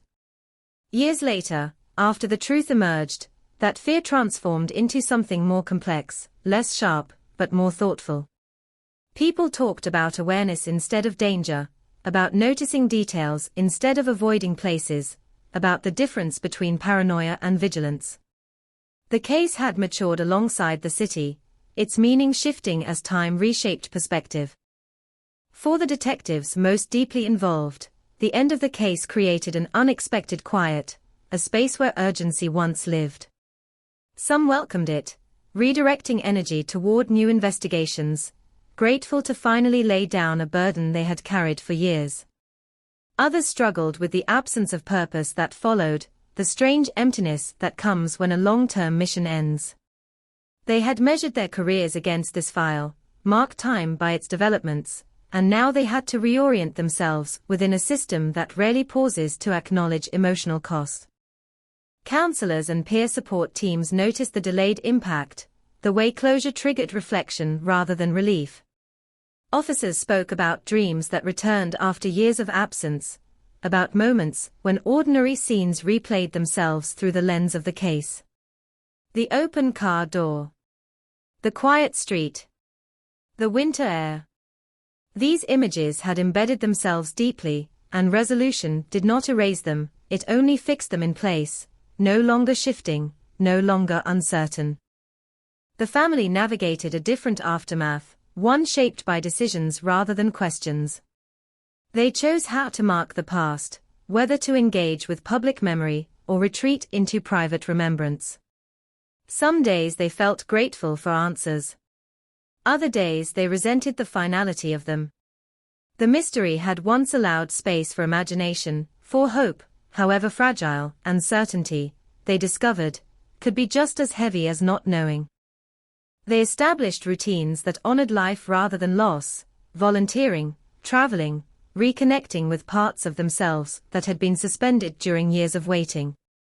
When they spoke about her now, they spoke in the present tense less often, but with more clarity, more ownership over the narrative. She was no longer just a headline or a symbol. She was a person again, reclaimed from the machinery that had consumed her story. The legal community continued to analyze the case long after sentencing, not because of its outcome, but because of its process.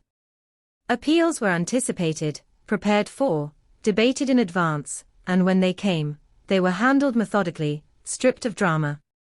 Each challenge was met with documentation, precedent, and the accumulated strength of a case built carefully rather than quickly. The system held, not perfectly, but firmly enough to withstand scrutiny.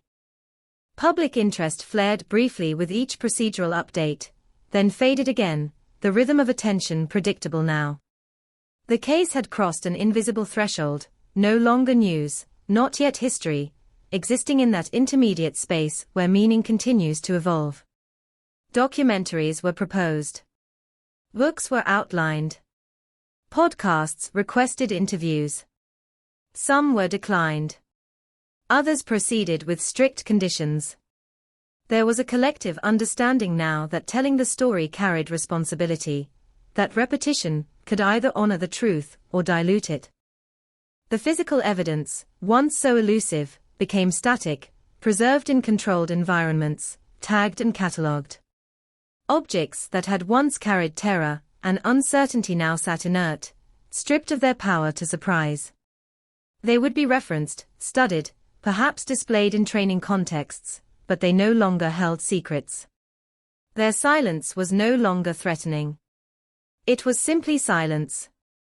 In neighborhoods far removed from the original scene, people who had never followed the case closely absorbed its lesson indirectly. Parents taught children about awareness without fear. Teachers referenced it obliquely when discussing safety and trust. It filtered into culture not as a warning shouted loudly, but as a caution woven gently into daily understanding. The city had learned something about itself, about how it responds to uncertainty, and that learning endured. Late at night, when Sydney quieted and the harbor reflected distant lights, the story felt different again, less procedural, more human. It was easy then to imagine how the night had unfolded, not in lurid detail, but in fragments, moments of decision and consequence that could not be undone. The city, vast and indifferent, had provided both the setting and the cover, and only time had been patient enough to reveal what it concealed. Those who revisited the case in solitude often found themselves thinking not about the crime, but about the waiting, the years suspended between a question and its answer. They recognized the courage it took to persist without reward, to believe that truth mattered even when it refused to appear. In that sense, the case became less about violence and more about endurance, a measure of how long people can hold on to uncertainty without letting it hollow them out. And as the months passed, then years, the story settled further into the city's memory, no longer raw, no longer urgent, but undeniably present. It had become part of Sydney's internal map, a reference point invisible to outsiders, but clear to those who lived through it. A reminder that some nights change everything, that some answers take decades to arrive, and that when they do, they alter not just the past, but the way the future is understood. The cold case had found its conclusion, but the ripple of its resolution continued to move outward, touching lives in ways subtle and profound. It no longer demanded attention, but it commanded respect, the testament to the idea that truth, however delayed, carries its own momentum, and once set in motion, it reshapes everything in its path, even long after the final question has been answered. Long after the files were sealed and the last appeal window narrowed to procedural formality, the case continued to surface in unexpected ways, not as news, but as memory colliding with the present. Someone would recognize a street corner from an old photograph. A commuter would pause at a platform, recalling a headline read years ago without fully understanding it at the time. The story no longer arrived with urgency. It arrived quietly, uninvited, woven into moments that had nothing to do with crime and everything to do with how the past lingers. Among investigators, the case altered instincts in subtle but permanent ways. They approached new missing persons reports differently now, less willing to dismiss anomalies, more attentive to the early hours when patterns are still forming. The open car door from 2003 became shorthand in briefings, a reminder that the smallest irregularities can mask deliberate design. It was not spoken dramatically. It didn't need to be. Everyone understood the reference. Everyone understood the cost of missing it. The technology that had helped unlock the truth continued to evolve, faster now, more powerful, and with each advancement came reflection. There was an awareness that the case had arrived at the intersection of persistence and possibility, that had it occurred earlier, or later, the outcome might have been different. This realization carried both pride and unease. Pride in what had been achieved. Unease in knowing how much still depends on timing, on resources, on decisions made under pressure with incomplete information. In legal ethics seminars, the case was discussed not for its verdict, but for its restraint. How investigators waited. How they resisted premature conclusions. How they allowed uncertainty to exist, without forcing it into a shape that felt comfortable. It was cited as an example of discipline, of letting evidence accumulate, until it spoke for itself, even when public pressure demanded resolution. In a system often criticized for haste or tunnel vision, this story stood apart, not perfect, but deliberate. The family's world continued to shrink and expand in cycles. Some days felt manageable, ordinary even. Other days were undone by small things, a song on the radio, a photo rediscovered in a drawer, a question asked by someone too young to remember the years of not knowing. They answered gently now, without the sharpness of raw grief, but the answers carried weight, shaped by time and truth. They spoke of her life more than her death, determined not to let the manner of her disappearance define the entirety of who she was. In the broader community, the case contributed to a gradual shift in how stories of disappearance were told. Language softened. Sensational edges were blunted. There was more emphasis on context, on complexity, on the understanding that real cases rarely unfold like fiction.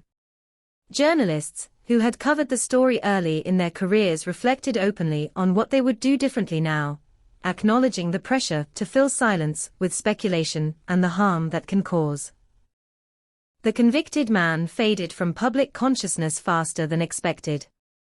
Without mystery to sustain attention, he became just another inmate, his actions reduced to court transcripts and psychological assessments.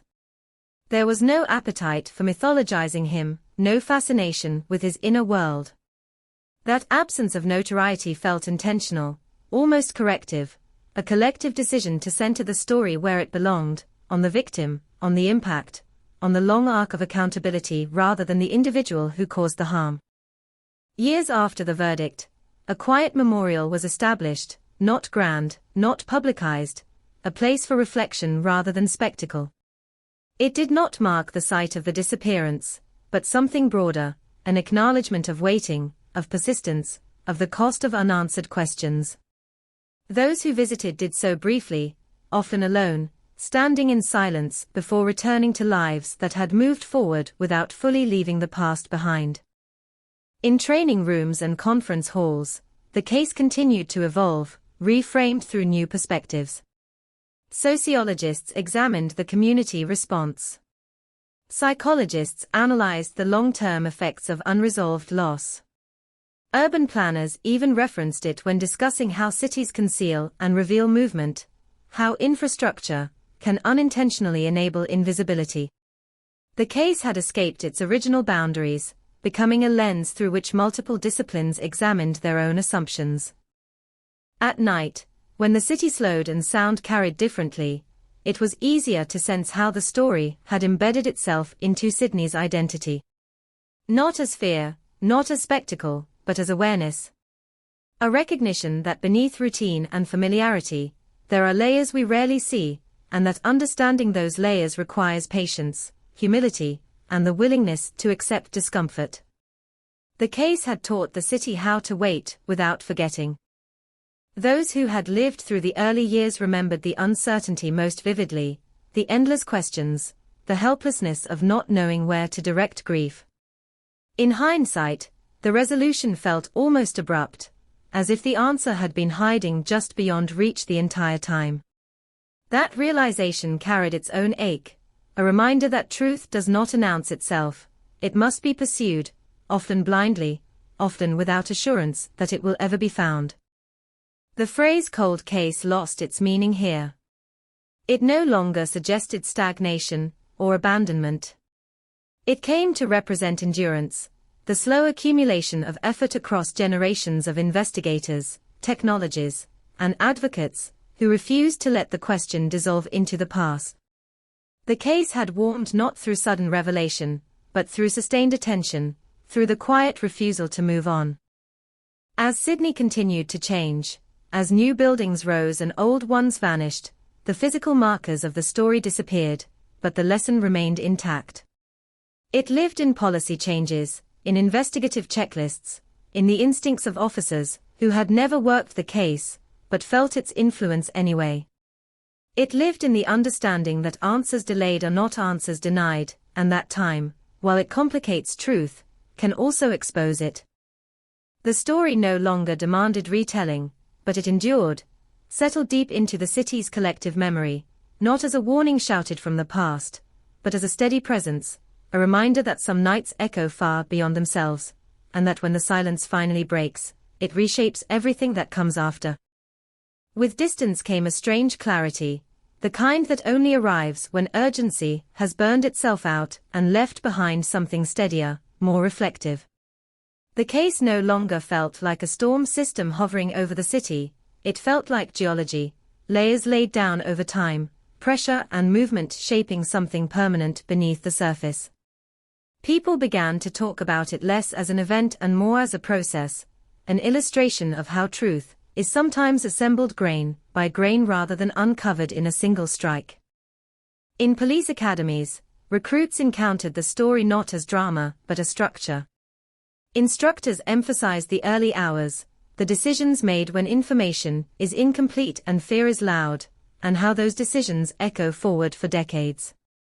The abandoned car became a teaching point, not for what it revealed, but for what it concealed, how an apparently quiet scene can be the loudest warning of all. The lesson was never framed as blame. It was framed as responsibility. The detectives who had shepherded the case through its final years gradually dispersed, promoted, retired, reassigned, carrying fragments of the experience into new roles. Some found themselves instinctively drawn to long-shot investigations, the ones others avoided because they promised little recognition and endless frustration.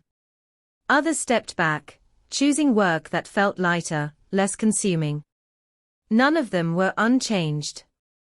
The case had recalibrated their sense of time, taught them that progress is not always visible and that patience is not passive. The legal precedent left by the case continued to ripple outward. Judges referenced it in rulings related to evidence admissibility. Defense attorneys cited it when arguing limits. Prosecutors used it to demonstrate how circumstantial threads can be woven into something robust without crossing ethical lines.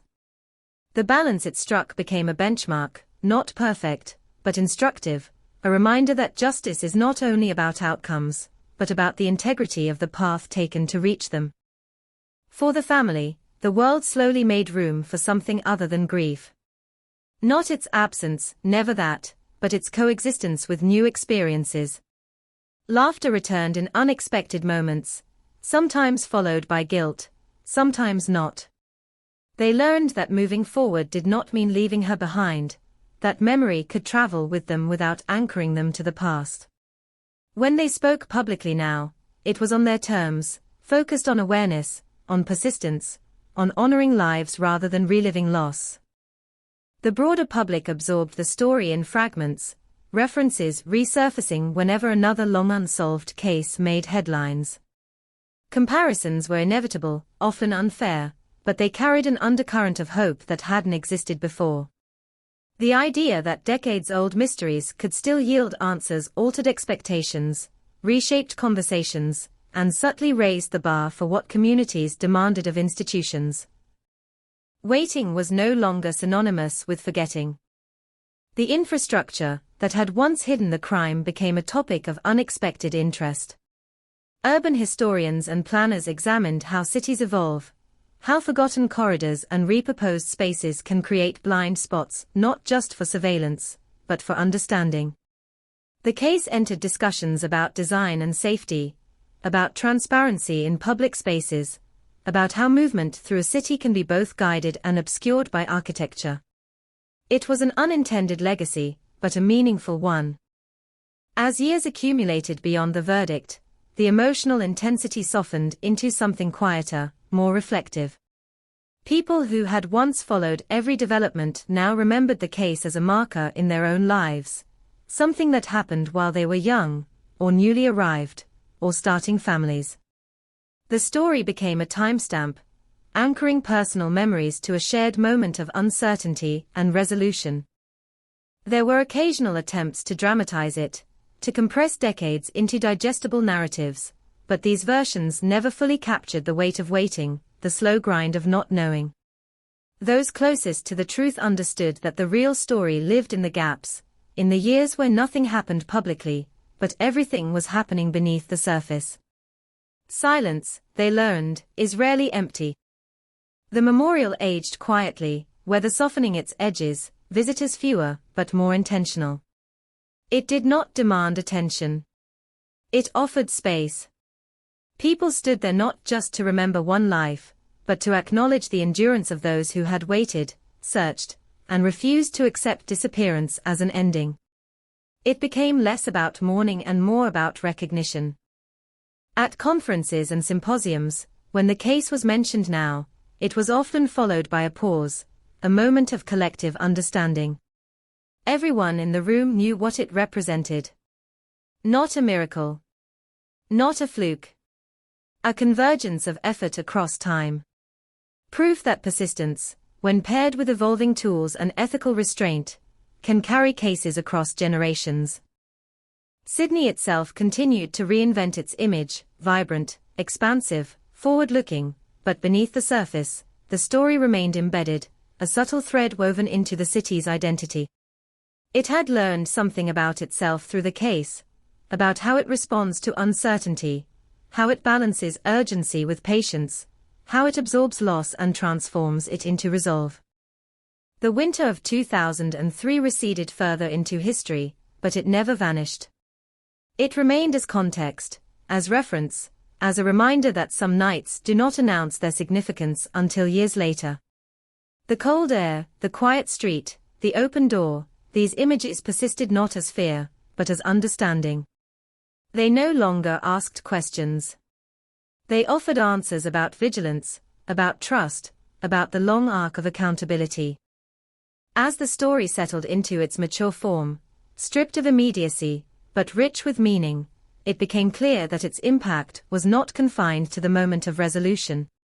It lived on in policy, in practice, in memory. It shaped how stories are told and how silence is interpreted. It reminded those who encountered it that truth is not always dramatic, but it is always consequential. And in that quiet continuity, long after the last headline faded and the last file was archived, the case continued to do its work, unseen but undeniable, shaping how a city understands disappearance, how it measures time, and how it holds onto the belief that even the longest silences can, eventually, be broken. In the end, what lingered was not the crime itself, but the space it carved into time, a hollow that reshaped everything around it long after it was filled. The case had closed, the verdict recorded, the facts fixed in place, yet the story refused to lie flat, refusing to become just another solved file resting quietly on a shelf. It lived on in the pauses between conversations, in the way certain questions were now asked more carefully, in the collective instinct to look twice at moments that once would have been ignored. For those who had carried it from the beginning, the memory remained tactile, almost physical.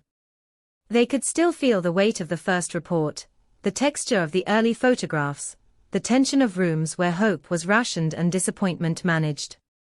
They remembered the years when progress meant nothing more than keeping the file alive, when persistence itself was the only measurable success.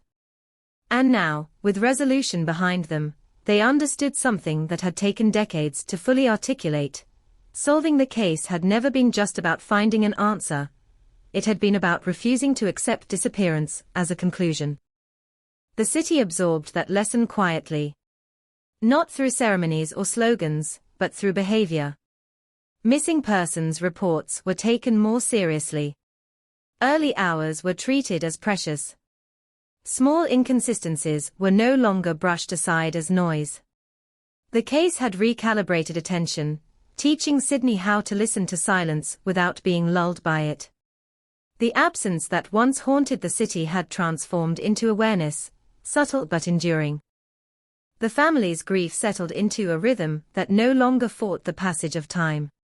They carried her memory forward without urgency now, without the exhausting vigilance that unanswered questions had demanded.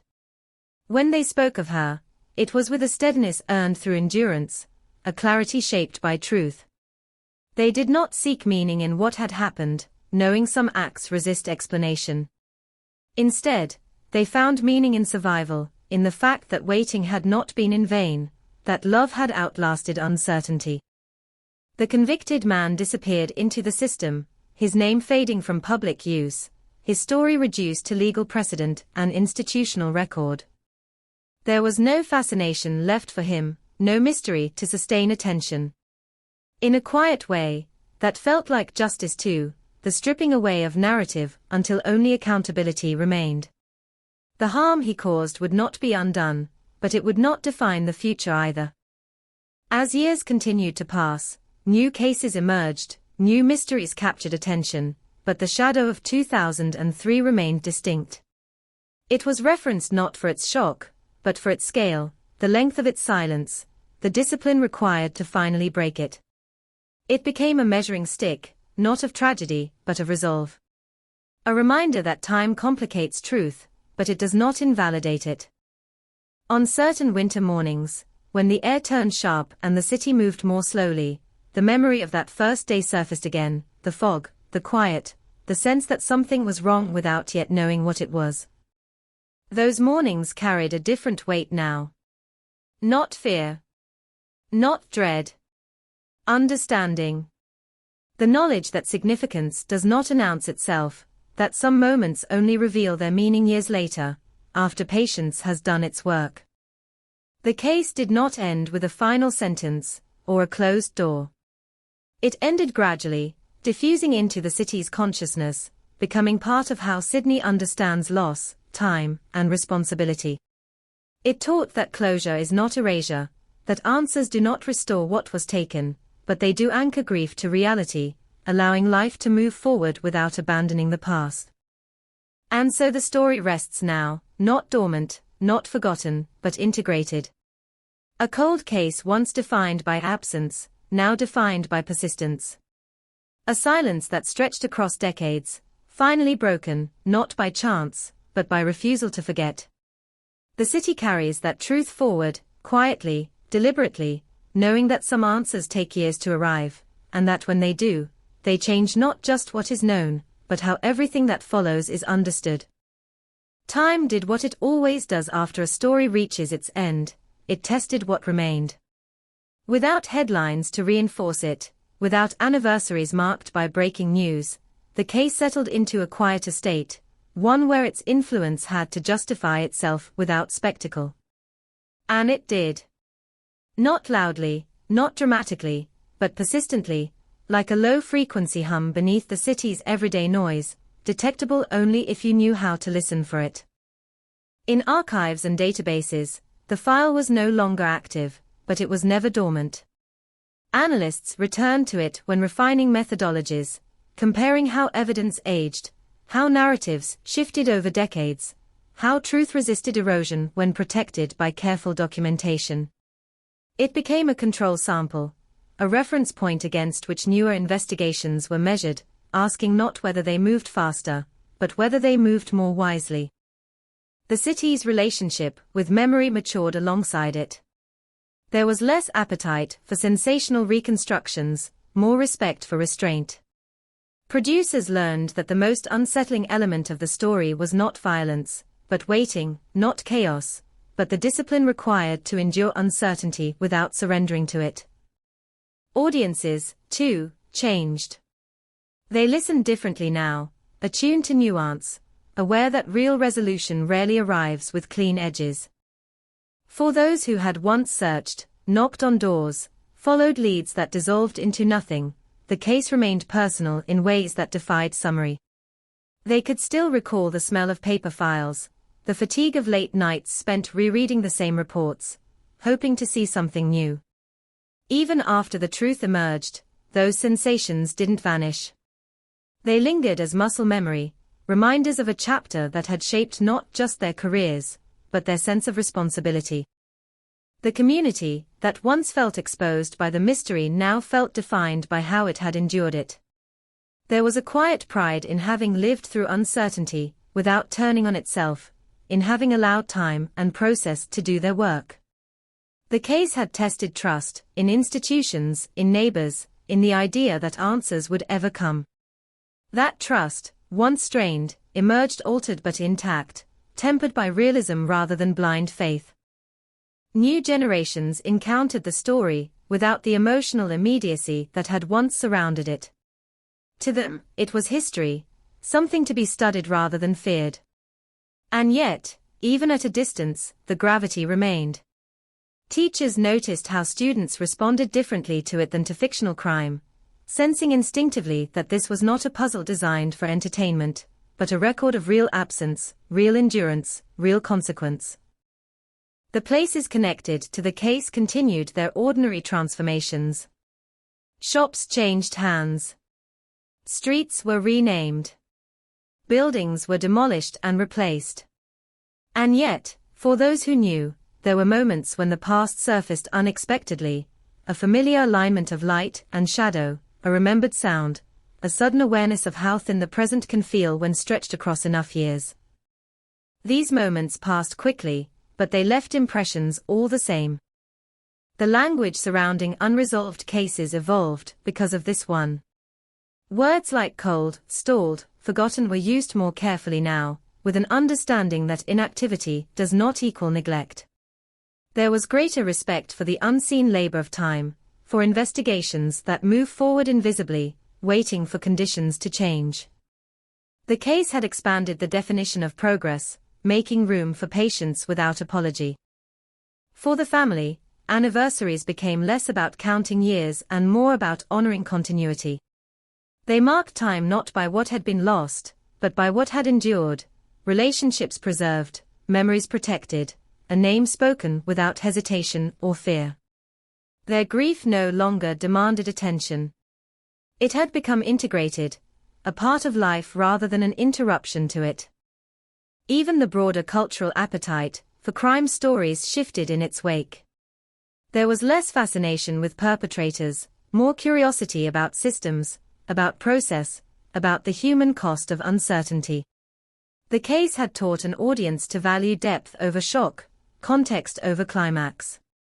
It asked listeners to sit with discomfort rather than rush toward resolution, and many had learned to do so. At night, when the city exhaled and movement slowed, there was a sense that the story still belonged to the place, not as a wound, but as a scar, evidence of something survived. Scars do not disappear. They change texture. They become part of the body's map, informing how it moves, how it protects itself, how it remembers. The final lesson of the case was not about crime or punishment. It was about time. About how it can obscure truth, but also preserve it. About how waiting, when paired with intention, is not passive.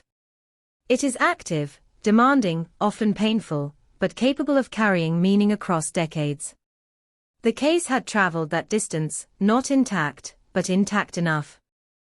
And so it remains, no longer a headline, no longer an emergency, but a quiet constant, woven into the city's understanding of itself.